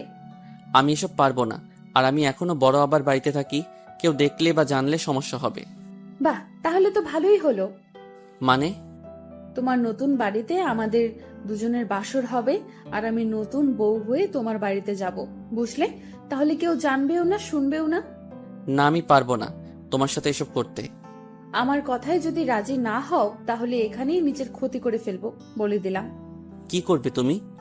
সানজিদার সাথে সাথে একটা ব্লেড বের করলো আর তার হাতে হালকা টান দিল। ব্লেড হাতে টান দেওয়ার সাথেই সানজিদার হাত থেকে রক্ত ঝরতে থাকলো। এই, কি করতেছো তুমি এসব? ব্লেডটা এখনই ফেলে দাও বলতেছি। আমার কথায় রাজি না হলে আরো কি যে করব নিজেও জানি না। এবার সানজিদার এমন কথা শুনে অনেকটা ভয় পেয়ে গেলাম। ওর হাতটাও আমাকে ধরতে দিতেছে না, আর ওর হাত থেকে রক্ত ফোটায় ফোটায় পড়তেছে। এমন দৃশ্য দেখে অনিচ্ছা সত্ত্বেও রাজি হয়ে গেলাম। আমি রাজি আছি তোমার প্রস্তাবে। প্লিজ এবার হাতটা কোনো কিছু দিয়ে বাঁধো। বলতে হবে না, সাথে স্যাবলন আর তুলো নিয়ে এসেছি। আমি সানজিদার এরকম কাহিনী দেখে নিজেই অবাক। এই মেয়েকে সামান্য ভালোবাসা মানুষের সাথে রাত কাটাবে বলে কত কাহিনী না করলো সে। বুঝি না হঠাৎ আমার প্রতি তার এত ভালোবাসা কোথা হতে আসলো। যাই হোক, সেখান থেকে দুজনের বাড়িতে চলে গেলাম। সন্ধ্যার দিকে সানজিদা ব্যাগ নিয়ে একাই চলে আসলো। আমি আমার অটোতে তুলে আমার নতুন বাড়িতে নিয়ে এলাম। রাত সম্ভবত 11টা হবে। তখন সানজিদা আমাকে একটা উত্তেজনার ওষুধ খাওয়ালো, যাতে দীর্ঘ সময় ধরে দুজনে এনজয় করতে পারি। আমিও বাধ্য ছেলের মতো ওষুধটা খেয়ে নিলাম। পরের দিন সকালে চোখ মেলে দেখি অনেক সকাল হয়ে গেছে, আর সানজিদা বিব্রস্ত অবস্থায় আমার বুকের উপর শুয়ে আছে। আমি হাত বাড়িয়ে টেবিল থেকে মোবাইলটা নিয়ে দেখি সকাল 10টা বাজে। তাই আমি সানজিদাকে দ্রুত ডেকে তুললাম। আর একটু ঘুমাই না। এই 10টা বাজে, অনেক সকাল হয়ে গেছে, তোমাকে রংপুর যেতে হবে না? সানজিদা ধরপড় করে উঠে দেখে তার শরীরে কোনো পোশাক নেই, তাই সে বিছানার চাদরটা ওর গায়ে জড়িয়ে নিল। আমি অবাক দৃষ্টিতে সানজিদার দিকে তাকিয়ে থাকলাম। সারা রাত কত অত্যাচার করলে, আর এখন এইভাবে আমার দিকে কি দেখো? না মানে আমার না কালকে রাতে কিছুই মনে পড়তেছে না। মনে পড়বে কি করে? যা যা করেছো না আমার সাথে, উফ বাবা, আর একটু হলে মরে যেতাম। এসব কি বলো তুমি? আর সত্যি বলতেছি, আমার কোনো কিছু মনে পড়তেছে না। কালকের ওষুধের গুণ ওটা, বুঝলে? যাও তুমি ফ্রেশ হও, আমি ড্রেস পরবো। তুমি গোসল করবে না? এমনিতে সময় অনেক চলে গেছে, গোসল করার সময় নাই। হোস্টেলে গিয়ে গোসল করব। তাই বলে এই শরীরে যাবে তুমি? অত কথা বলার সময় নাই, যাও মুখ ধুয়ে আসো। রংপুর খাওয়া দাওয়া করবো, যাও তো। তাই বলে উফ, তুমিও না বেশি বেশি, যাও তো। আমিও ঘর থেকে বের হয়ে টিউবওয়েলে গিয়ে হাত মুখ ধুয়ে ঘরে এলাম। এসে দেখি সানজিদা জিন্স টপস আর মাথায় ওড়না পেঁচিয়ে নিয়েছে। আমি অটো বের করে সানজিদাকে অটোতে তুলে নিলাম। অটোতে করে সানজিদাকে রংপুরে ওর হোস্টেলে দিয়ে আবার অটো নিয়ে চলে আসলাম। রংপুরেও আর কোনো খাওয়া হলো না, শুধু দৌড়ের উপরে রেখেছে আমাকে, কোথাও অটো দাঁড় করাতেও দেয়নি সানজিদা। বাড়িতে আসার পর বড় আম্মার কাছ থেকে খাবার নিয়ে খেলাম, তারপর অটো নিয়ে বেরিয়ে পড়লাম নিত্যদিনের মতো। ভালোবাসা এমন একটা জিনিস, সেখানে বিশ্বাস আর ভরসা রাখা চাই, যা আমি সানজিদাকে করি। সানজিদা যাবার 20 দিন পর আমাকে ফোন দিল। তোমার জন্য একটা খুশির সংবাদ আছে। কি খুশি সংবাদ আছে? আমার লজ্জা করতেছে বলতে। আরে খুশি সংবাদ দিতে আবার লজ্জার কি আছে? এটা যদি তুমি বুঝতে তাহলে কখনো বলতে না। যদি লজ্জা করে তো বলার দরকার নাই। এই তুমি রাগ করো কেন? বলতেছি তো। তো বলো। তুমি বাবা আর আমি মা হতে চলেছি। কি? সত্যি বলতেছি, তুমি বাবা হচ্ছ। আমি? কেমন করে? সেদিন রাতের কথা ভুলে গেলে? তোমার আর আমার যা হয়েছিল তার ফল এটা। এটা কি করে সম্ভব? সব সম্ভব, বুঝলে? আর একটা প্রাপ্তবয়স্ক ছেলে মেয়ে যা করলে খুব দ্রুত হয়, তাই হয়েছে। তো তুমি আসো, আমরা বিয়ে করে নেই। আমি কালকে বাড়িতে যাইতেছি, তখন সব বিস্তারিত কথা হবে। ঠিক আছে তাহলে, ফোন রেখে দিলাম। কিন্তু আমি বুঝতেছি না এটা কেমন করে হয়। আমার তো মনেই হচ্ছে না সানজিদার সাথে আমার খারাপ কোনো সম্পর্ক হয়েছে। যদি সানজিদা অন্য কারোর সাথে এমন করে প্রেগনেন্ট হয়, তার দায়ভার আমার উপর চাপিয়ে দেয়। ছি ছি, এসব আমি কি ভাবতেছি? সানজিদা এমন কোনো কাজ করবে না, কারণ সানজিদা আমাকে ভালোবাসে, অন্য কাউকে না। আর সানজিদা আমাকে মিথ্যা কথা কেনই বা বলবে? আমি জানি সানজিদা আমাকে অনেক ভালোবাসে। পরের দিন আর অটো নিয়ে বাইরে গেলাম না, সারাদিন বাড়িতে ছিলাম। কিন্তু দিন গড়িয়ে সন্ধ্যা হলো, তবুও সানজিদা আসলো না। রাতে সানজিদা আমাকে ফোন করে আমার নতুন বাড়িতে যেতে বলল। আমি সেখানে গিয়ে দেখি সানজিদা আগে থেকে এখানে এসেছে। তুমি কখন আসলে? এই তো মাত্র আসলাম আমি। চলো আজকেই তোমাকে বিয়ে করব, আর আমাদের পবিত্র সম্পর্কের সন্তানকে সমাজের চোখে স্বীকৃতি দেই। না, তা আমি চাচ্ছি না। মানে? আমি এই সন্তান পৃথিবীতে আনতে পারবো না। কেন? দেখো শামীম, আমার নিজের ক্যারিয়ার এখনো ঠিক হয়নি, এর মাঝে আমি এসব ঝামেলায় পড়তে চাই না। আরে বোকা, সমস্যা কি? আমি তো আছি। যতদিন তোমার ক্যারিয়ার ঠিক না হয় ততদিন তোমাকে চালাবো। সেটা বড় কথা নয়, আমরা যতই বিয়ে করি না কেন আমার পেটের সন্তান তো নাজায়েজ। কি বলো এসব তুমি? ঠিক কথাই তো বলেছি, কারণ আমরা বিয়ের আগেই শারীরিক সম্পর্কে নিজেদেরকে জড়িয়েছি। এখন যতই বিয়ে করি না কেন আমাদের পেটের সন্তান কিন্তু নাজায়েজ, বৈধ হবে না। আমি অত কিছু বুঝি না। আমার সন্তানকে আমি পৃথিবীর আলো বাতাস দেখাতে চাই। আমি সেটা কোনোভাবেই পারবো না শামীম। সবাই জানাজানি হলে আমাদের সন্তানকে সবাই নাজায়েজ সন্তান বলবে। আমি মা হয়ে তা সহ্য করতে পারবো না। কেউ জানলে না বলবে। এখন তো মানুষ বিয়ের বছরের মধ্যেই বাবা মা হয়ে যায়, আর আমাদের না হয় তাই হবে, সমস্যা কি? তুমি বুঝতে পারতেছো না, আমার বন্ধু বান্ধবী ওরা কি ভাববে, আমার মেডিকেল টিচার ওনারা কি ভাববে, আমার পরিবার। বোঝার চেষ্টা করতেছো না কেন তুমি? তো এখন কি করতে চাও তুমি? অ্যাবর্শন করতে চাই আমি। এটা করা কি ঠিক হবে? একটা নিষ্পাপ শিশুকে মেরে ফেলবে, যে কিনা এখনো পৃথিবীর আলো বাতাস দেখলো না। তুমি যদি মেয়ে হতে তাহলে বুঝতে কেন এমন কঠোর সিদ্ধান্ত নিতেছি। আমারও তো ইচ্ছে করে আমার সন্তান বেঁচে থাকুক, কিন্তু ঠিক আছে, যা করলে তোমার ভালো হয় তাই করিও। কিন্তু একটা সমস্যা হয়ে গেছে। কি সমস্যা? আমার কাছে কোনো টাকা নাই, কিভাবে অ্যাবর্শন করাবো? কত টাকা লাগবে? এই 20,000 টাকা হলে হবে। অ্যাবর্শন করতে 20,000 টাকা লাগে। তা তো আগে কখনো শুনিনি। আমি জানি সিজার করতে, সন্তান জন্ম দিতে এত টাকা লাগে, আর এখন অ্যাবর্শন করাতেও এত টাকা লাগে। বেশি বুঝো তুমি। আগে আমার কথাটা শুনবা তো নাকি? কি কথা? সামনের 17 তারিখ থেকে আমার পরীক্ষা আছে। আমি যদি কালকেও অ্যাবর্শন করি তাহলে প্রথম পরীক্ষা আমি দিতে পারবো না। তার মানে সে পরীক্ষাতে আমি ফেল করব। তাই ফেল যেন না আসে, তাই টাকা চাচ্ছি যাতে পাশ করতে পারি আর ডাক্তার হতে পারি। তোমাকে যেন আর কোনো কষ্ট করা না লাগে, আমিও তোমাকে দ্রুত বিয়ে করে সংসার করতে পারি। ও, এবার বুঝেছি। তুমি থাকো, আমি বড় আম্মার কাছ থেকে টাকা নিয়ে আসি। সেখান থেকে আমি বড় আব্বার বাড়িতে আসলাম। তারপর বড় আম্মার কাছ থেকে টাকা নিলাম। তখন বড় আম্মা বলতেছে, বাবা, তুই এত টাকা নিয়ে কি করিস? একজনকে দিব। জুয়া টুয়া খেলিস না তো? সেদিনই 30,000 টাকা নিলি, আজ আবার 20,000 টাকা নিলি। এভাবে টাকা নিলে কিভাবে কি করবি তুই? আরে বাবা, টাকা তো আর নষ্ট হচ্ছে না, আমি একটা ব্যাংকে রাখতেছি, বুঝলে? তুই যা ভালো বুঝিস বাবা। বড় আমার কাছ থেকে টাকা নিয়ে এসে সানজিদার হাতে দিলাম। তারপর সানজিদা সেই রাতেই আবার চলে গেল। সে নাকি কাল সকালে অ্যাবর্শন করবে। আমি যেন তাকে 3 দিন ফোন না দেই। সে নাকি সেই সময় খুব অসুস্থ থাকবে। সানজিদা চলে যাওয়ার পর সানজিদার সাথে আমার 3 দিন কোনো কথা হয়নি। 3 দিন পর সানজিদা নিজেই আমাকে ফোন দেয়, কথা হয়। তো এভাবে চলতে থাকে আমাদের প্রেম ভালোবাসা। তো সেদিন আমি আবারও রংপুর দোকানের মাল কিনে আনার জন্য গেলাম। আসার পথে চিন্তা করলাম সানজিদার সাথে একটু দেখা করে আসি। তাই তার কলেজ ক্যাম্পাসে চলে গেলাম। গিয়ে দেখি সানজিদা আজ শাড়ি পরে এসেছে, সাথে তার আরও 2টা বান্ধবীও। আমাকে দেখা মাত্র সানজিদা ওর বন্ধু বান্ধবীর কাছ থেকে আমার কাছে আসলো। হঠাৎ তুমি এখানে কিসের জন্য এসেছো? না মানে, রংপুর এসেছে একজনের দোকানের মাল কিনতে, তাই ভাবলাম তোমার সাথে একটু দেখা করে যাই। ভালো করেছো। তোমার ক্লাস নাই, আর এরকম সেজে কলেজে এসেছো কেন? ক্লাস শেষ করেছি আর বন্ধুরা সহ একটা পার্টিতে যাব একটু পরে। পড়াশোনা বাদ দিয়ে পার্টিতে কি তোমার? আরে বাবা, এটা কোনো বাজে পার্টি না, আমাদের এক বান্ধবীর বিয়ের রিসেপশনের পার্টিতে যাচ্ছি, বুঝলে? ও, এবার বুঝেছি। আমাকে কি বিশ্বাস হয় না? কি যে বলো না তুমি, তোমাকে আমার বিশ্বাস হবে না? তাহলে এভাবে বলো কেন?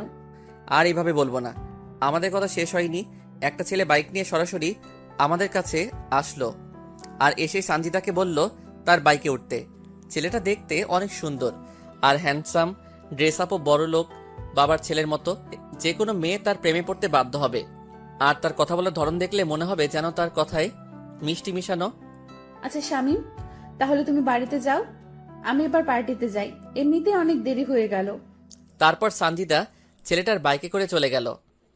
হতে পারে ছেলেটা সানজিদার বন্ধু, তাই হয়তো সানজিদা তার সাথে গেল। আমি আর কোনো কিছু না ভেবে বাড়িতে চলে আসলাম। যার মাল কিনতে গেছিলাম তাকে তার মাল বুঝিয়ে দিয়ে ভাড়া নিয়ে নিলাম। একা আছি, পাশে কেউ নাই, আর খবর নেবেই বাকে। একাকিত্ব বড় যন্ত্রণাদায়ক, তবুও আপনাদের একটু মন ভালো রাখার জন্য পর্ব দিলাম। জানি না কবে এসব ভোগান্তি থেকে বের হব। সত্যি ডিপ্রেশন মানুষকে মৃত্যুর দিকে নিয়ে যায়। তো হঠাৎ একদিন সানজিদার বাবা আমার অটোতে করে কিছু মালামাল তার বাড়িতে নিয়ে গেল। তো সেই মালামালগুলো আমি তাদের বাড়ির ভিতরে ঢুকিয়ে দিতেছি। যখন শেষবার তাদের বাড়িতে ঢুকবো, হঠাৎ অনেকগুলো মেয়ের হাসির আওয়াজ আমার কানে আসলো। আমার মন বলতেছে সানজিদা বাড়িতে এসেছে, তা না হলে এত মেয়ে তো এদের বাড়িতে আসার কথা না। কৌতূহল বশত আমি সেই হাসির আওয়াজের দিকে এগিয়ে যেতে থাকলাম। তখনও আমার কাঁধে সানজিদার বাবার কেনা চাউলের বস্তা। তখন আমি উকি মেরে দেখতে থাকলাম সানজিদা আছে কিনা। আমি উকি দিয়ে দেখি সানজিদা একটা ছেলেকে জড়িয়ে ধরে আছে, আর ছেলেটা কেউ নয়, সেদিনের বাইকের ছেলেটা, এবং তার বান্ধবীরা নানা রকম কথা বলতেছে। তোর সাথে রাপি ভাইয়াকে সেই মানিয়েছে। দেখতে হবে না পছন্দটা কার। তো ভাইয়ার সাথে কি বিয়ে দেবে তোর বাবা? আরে দিবে না কেন, তাছাড়া আপু আছে না। আপু কি করবে আবার? এ তো আপুর দেবর, বুঝলি? শালিকারা, তোমরা কোনো চিন্তা করো না, আমরা তার সবকিছু প্ল্যান সাজিয়ে রেখেছি। কি প্ল্যান ভাইয়া?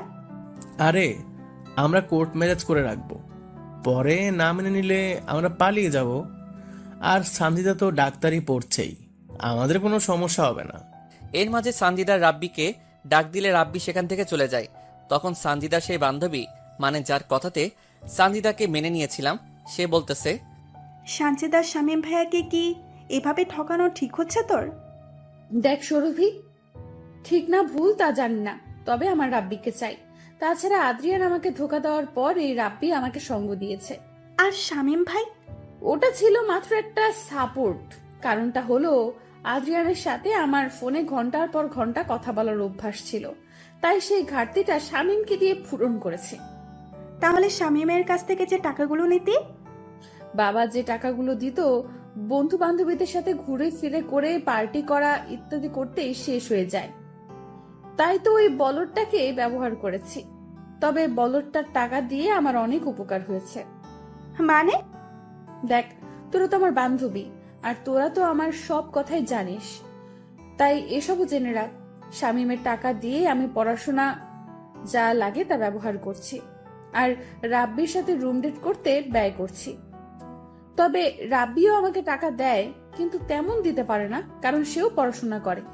তখন তার একটা বান্ধবী বলতেছে, কিভাবে প্রেগনেন্ট হলি, কিভাবে শামীমের কাছ থেকে টাকা নিলি, অ্যাপ্রেশন করালি, তা খুলে বল। কি তুই আবারও প্রেগনেন্ট হয়েছিলি? চুপ, আসতে বল, কেউ শুনতে পারবে। তাহলে এবার রাব্বির সাথেও রুম ডেট করে তুই প্রেগনেন্ট হয়েছিলি? হ্যাঁ, হয়েছিলাম। যদি আদ্রিয়ানের মতো রাব্বিও তোকে ছেড়ে চলে যায়? যাবে না, কারণ সে আমাকে আদ্রিয়ানের মতো ভালোবাসে না, বুঝলি? আর আমরা কয়েকদিনের মধ্যেই বিয়ে করতেছি, কোর্টের মাধ্যমে। আমি সানজিদার কথা শুনে নিজেকে বিশ্বাস করতে পারতেছি না। আমি কাকে বিশ্বাস করেছি? কোনো শত্রু তো এমন বেইমানি করে না, আর তাকে তো কোনো স্বার্থে ভালোবাসি নাই আমি। তখন আবারও বলা শুরু করলো, তো কি এসব করলি তুই বলতো? আদ্রিয়ান যখন আমাকে ধোকা দিল তখন আমি অনেকটা আপসেট হয়ে পড়ি। আমার হাতে তেমন টাকা বা অন্য কেউ ছিল না, আর আমি তখন শামীমের সাথে সব যোগাযোগ বন্ধ করে দেই। তারপর কি হলো? তোদের সামনে সুইসাইডের নাটক করি, যাতে তোরা আমাকে আবারও শামীমের কাছে অবধি পৌঁছে দিতে পারিস। তাই তুই আমাদেরকে ব্যবহার করলি? ঠিক তাই। তারপর কি কি করলি তুই? তারপর তো শামীমকে রাজি করালাম। আমার সে সময় টাইম পাসের কেউ ছিল না, প্লাস টাকারও প্রয়োজন ছিল আমার। শামীমের সাথে কথা বলতে বলতে হঠাৎ আমার রাব্বির কথা মনে পড়ে যায়। রাব্বির কথা কেন?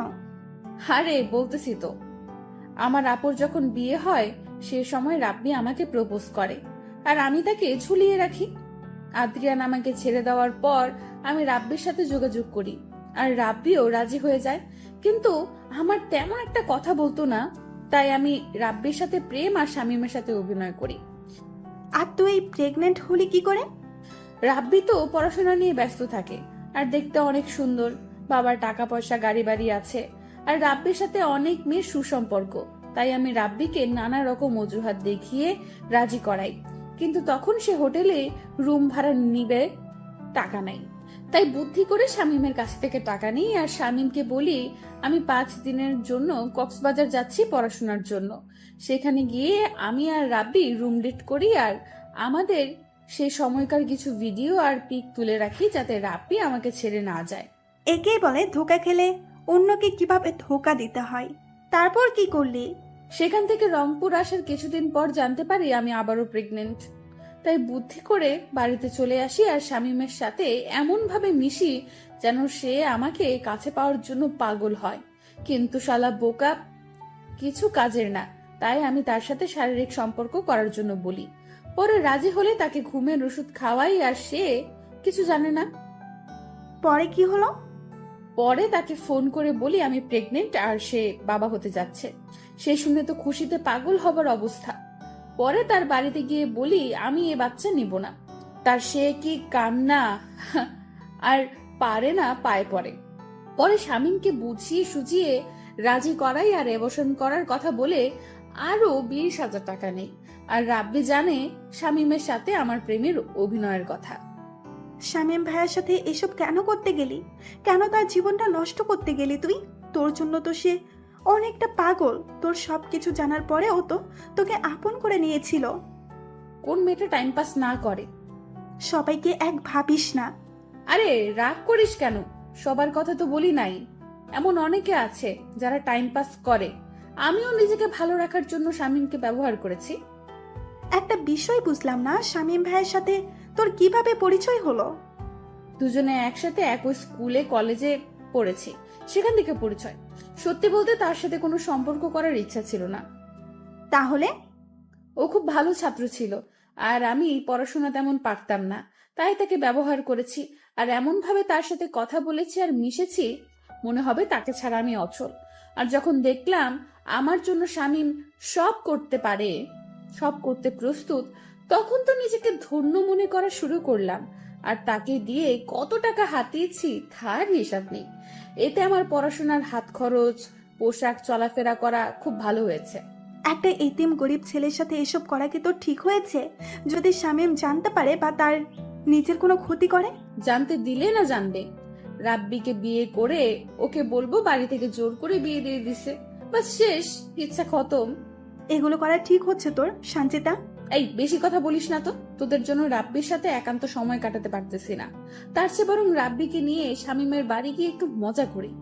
আমি সানজিদার এমন সব কথা শুনে কাঁধ থেকে চাউলের বস্তা নিচে ফেলে দিলাম। আমি ভাবতেও পারতেছি না এত বড় বেঈমান মানুষ কেমন করে হয়, এত সুন্দর অভিনয় মানুষ কেমন করে করতে পারে। হঠাৎ সানজিদার বাবা আমাকে বলে তার আরো কিছু নিয়ে আসা লাগবে।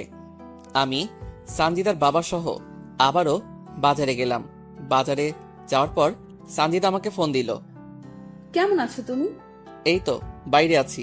আমি তোমার বাড়িতে আছি, কিছুক্ষণ পর আসো, ঠিক আছে? ঠিক আছে। তারপর সানজিদার বাবা আরো কি কি যেন কিনলো, সেখানে আরো সময় ব্যয় হলো। সেগুলো নিয়ে তার বাড়িতে দিয়ে আমি আমার নিজের বাড়িতে গেলাম। বাড়ির ভিতর ঢুকে দেখি দরজা খোলা। আমি একটু এগিয়ে গিয়ে দেখি রাব্বির ছেলেটা সহ সানজিদা শারীরিক সম্পর্ক করতেছে। এবার আর নিজেকে ধরে রাখতে পারলাম না। এবার সানজিদাকে উচিত শিক্ষা দিতে হবে আমার। রাব্বির সাথে যৌনতা শেষ হলে রাব্বি সানজিদাকে বলতেছে, বলে না তো এটা কার বাড়ি? আমার স্কুলের একটু বন্ধুর বাড়ি, আমার সাথে পড়াশোনা করত। এবার তুমি যাও, ও এসে এভাবে তোমার সাথে দেখলে সমস্যা হবে। তারপর রাব্বি ঘর থেকে বের হলো। আমি আড়ালে চলে গেলাম আর সানজিদা মাটিতে পড়ে থাকা কাপড় তুলে পড়তে লাগলো। আমি সেই সময় ঘরে ঢুকলাম। আমাকে আচমকা দেখে সানজিদা ঘাবড়ে গেল আর ঘামতে লাগলো। বর্তমান চারিদিকে তাকিয়ে দেখি সব কয়েদি, জেলার মৎস্য অফিসার, শিক্ষা অফিসার, সবার চোখে পানি, শুধু জজের চোখে পানি নাই। মেয়েটাকে তুমি মেরেছো? ঠিক কাজ করেছো তুমি। এমন বেঈমান মেয়ের বেঁচে থাকার কোনো কারণ আমি দেখি না। বলো না কিভাবে মারলে তাকে? তাহলে শুনুন, অতীত। আরে এই শীতের মধ্যে তুমি এভাবে ঘামতেছো কেন? কই ঘামতেছি আমি? এই দেখো তোমার কপালে ঘাম। সানজিদা সাথে সাথে আমাকে জড়িয়ে ধরলো। আমিও এই সুযোগে সানজিদাকে বিছানায় ফেলে দিলাম আর ওর ওড়না বুক থেকে নিয়ে ছিঁড়ে দুই ভাগ করলাম। এক অংশ দিয়ে ওর দুহাত বাঁধলাম আর এক অংশ দিয়ে ওর দুপা বাঁধলাম। তারপর অন্য ঘর থেকে রশি এনে দুই হাত দুই দিকে ছড়িয়ে খাটের সাথে বাঁধলাম আর দুই পা দুই দিকে দিয়ে বেঁধে ফেললাম। এই তুমি আমাকে এভাবে বাঁধলে কেন? আর আমার ওড়নাই বা কেন ছিঁড়ে ফেললে? জানেমান, সেদিন রাতে কি করেছি তা আমার মনে নাই, কিন্তু সেদিন রাতের মনে না থাকা কাজটা আজ করব। তাই বলে এইভাবে বেঁধে কেউ এসব কাজ করে? আমি তোমার প্রেমিকদের মতো করে ওসব করব না, একটু অন্যরকম ভাবে করব। ঘর থেকে বের হয়ে রান্নাঘরে গিয়ে একটা রামদা লবণ আর শুকনা মরিচের গুঁড়া নিয়ে আসলাম। এসব কেন নিয়ে আসলে তুমি? চুপ কর, তোর জন্য আজ আমার করুণ অবস্থা। এই তোর কি ক্ষতি করেছি আমি? কেন আমার সাথে বেইমানি করলি তুই? মানে? তুই যদি আমাকে ভালো না বাসবি তাহলে কেন এমন অভিনয় করলি তুই আমার সাথে? তোর যদি অন্য ছেলেকে ভালো লেগে থাকে তাহলে কেন আমাকে তোর জীবনে জড়ালি? এসব কি বলো তুমি? আমি তখন তার বাড়ির সব কথা বলে দিলাম। এসব শুনে সানজিদা ভয় পেয়ে গেল। জানেমান, যত কষ্ট আমাকে দিয়েছিস তার চেয়ে 1000 গুণ কষ্ট তোকে দিব আমি। কি করবে তুমি? তুই শুধু দেখো আর চিৎকার করো। আর কোনো কিছু বললাম না। আমি বিছানায় উঠে ওর গায়ের সব কাপড় খুলে ফেললাম। তারপর রামদা দিয়ে ওর স্তন কেটে ফেললাম। সাথে সাথে সানজিদা বিলাপ করে কাঁদতে থাকলো। আমি এবার লবণ আর মরিচের গুঁড়া সেখানে দিয়ে দিলাম। তারপর তার হাত কাটলাম, মানে শরীর থেকে আলাদা করে দিলাম। তারপর তার যৌনাঙ্গে রাম দিয়ে 3-4টা কোপ দিলাম। গলা কাটা মুরগির মতো ছটফট করতে থাকলো। সেখানেও লবণ আর মরিচের গুঁড়া দিয়ে দিলাম। আমার খুব কষ্ট হচ্ছে, তার চেয়ে আমাকে একেবারে মেরে ফেলো, আমি আর সহ্য করতে পারতেছি না। ঠিক এই রকম ঝড় আমার বুকে হচ্ছে। তোর জন্য কি করি নাই? তোর জন্য নিজের ক্যারিয়ার, সংসার নষ্ট করেছি। তোর জন্য নিজেকে শেষ করে ফেলেছি। এইটুকু স্বার্থ নিয়ে তো তোকে ভালোবাসি নাই, এমনকি তোর শরীরটাকেও না। তাহলে কেন আমার সাথে এত বড় প্রতারণা করলি? তুই ভালো করে জানিস তোকে কতটা ভালোবাসি। তোকে পাবার জন্য আমি কি কি না করেছি। সেই ছোটবেলা থেকে তোর সব চাহিদা আমি পূরণ করেছি। তার বিনিময়ে কি দিয়েছিস আমাকে? আমাকে মেরে ফেলো, আমি আর সহ্য করতে পারতেছি না। এমন যন্ত্রণা আমার কখনো হয়নি। এই চুপ, কোনো কথা বলিস না। তোর না শরীরের উত্তেজনা বেশি, তা আরো বাড়িয়ে দিব আমি। কিন্তু না, সানজিদা চিৎকার করতেছে, এত জোরে চিৎকার করতেছে যে আশেপাশের মানুষ শুনতে পাওয়ার অবস্থা। তাই আমি রামদা দিয়ে ওর জিভটা কেটে সেখানেও লবণ আর শুকনা মরিচের গুঁড়া দিলাম। মনে আছে তুই বলেছিলি না আমার বুকে মাথা রেখে তুই ঘুমাবি? আয়, তোকে আজ ঘুম পাড়িয়ে দেই। তার আগে বলতো, আদ্রিয়ান আর রাব্বি তোকে কথায় কথায় স্পর্শ করেছে? ও তুই তো বলতে পারবি না। তার আমি রামদা দিয়ে সেসব জায়গা কেটে দিয়ে তোকে পবিত্র করে আমার বুকে রেখে তোকে ঘুম পাড়িয়ে দেই। তারপর রামদা দিয়ে তার কপাল থেকে পা পর্যন্ত এমনভাবে কেটেছি যা বাংলাদেশের ইতিহাসে এমন করে কাউকে মেরেছে কিনা জানি না। আমি এবার সানজিদার দুপা কেটে ফেললাম। তখন অবধি সানজিদার দেহে প্রাণ ছিল। শেষে সানজিদার পেটে কয়েকটা কোপ দেই, আর সাথে সাথে সানজিদাকে আমার বুকে জড়িয়ে ধরি, আর সেখানেই সে শেষ নিঃশ্বাস ত্যাগ করে। সানজিদাকে এত যন্ত্রণা দিয়ে মেরেছি যা ভাষায় বলে বোঝাতে পারবো না। তাকে তো আমি ভালোবাসতাম, আমাকে বললে তো তার জীবন থেকে সরে যেতাম। কেন সে বারবার আমার সাথে ছলনা করলো? কেন বেইমানি করলো সে? আমি তো কোনো স্বার্থ নিয়ে তাকে ভালোবাসি নাই। অনেকক্ষণ সানজিদার দিকে চেয়েছিলাম, তারপর নিজেই 999 কল দিয়ে বলি, আর কিশোরগঞ্জ থানা থেকে পুলিশ এসে এসব দেখে ভয় পায়, তারপর আমাকে নিয়ে থানায় যায়। বর্তমান সবাই এবার ভয়ের চোখে আমার দিকে তাকিয়ে আছে, আর সবাই অনেক দূরে দূরে চলে গেছে। কিছুক্ষণ আগেও আমার জন্য যাদের চোখে পানি ছিল, এখন আমাকে দেখে তারা ভয়ে কাতর। তুমি কি মানুষ? এভাবে কেউ কাউকে এত কষ্ট দিয়ে মারে? জজ সাহেব, শামীম সত্যি কি অপরাধী? মানুষ মেরে ফেলার মতো পাপ আর হয় না। সে দুনিয়াতে যেমন সবার চোখে নিকৃষ্ট হয়, পরকালে তাকে জাহান্নামে থাকতে হবে। আমি নিজেও বলতে পারবো না সত্যি কি অপরাধী শামীম। তারপর আর কি, যা রায় ছিল তাই হয়েছে। সত্যি কি অপরাধী আমি? সবাই 5 ওয়াক্ত নামাজ কায়েম করি এবং সাবধানতা অবলম্বন করি। বোনেরা পর্দা করে চলার চেষ্টা করবেন। এই মহামারী করোনাকালীন সময়ে কেউ প্রয়োজন ছাড়া ঘরের বাইরে বের না হই, এবং সকলে মাস্ক ব্যবহার করি। কোনো ভুল ত্রুটি হলে ক্ষমা সুন্দর দৃষ্টিতে দেখবেন, এবং পাশে থাকার জন্য সবাইকে ধন্যবাদ।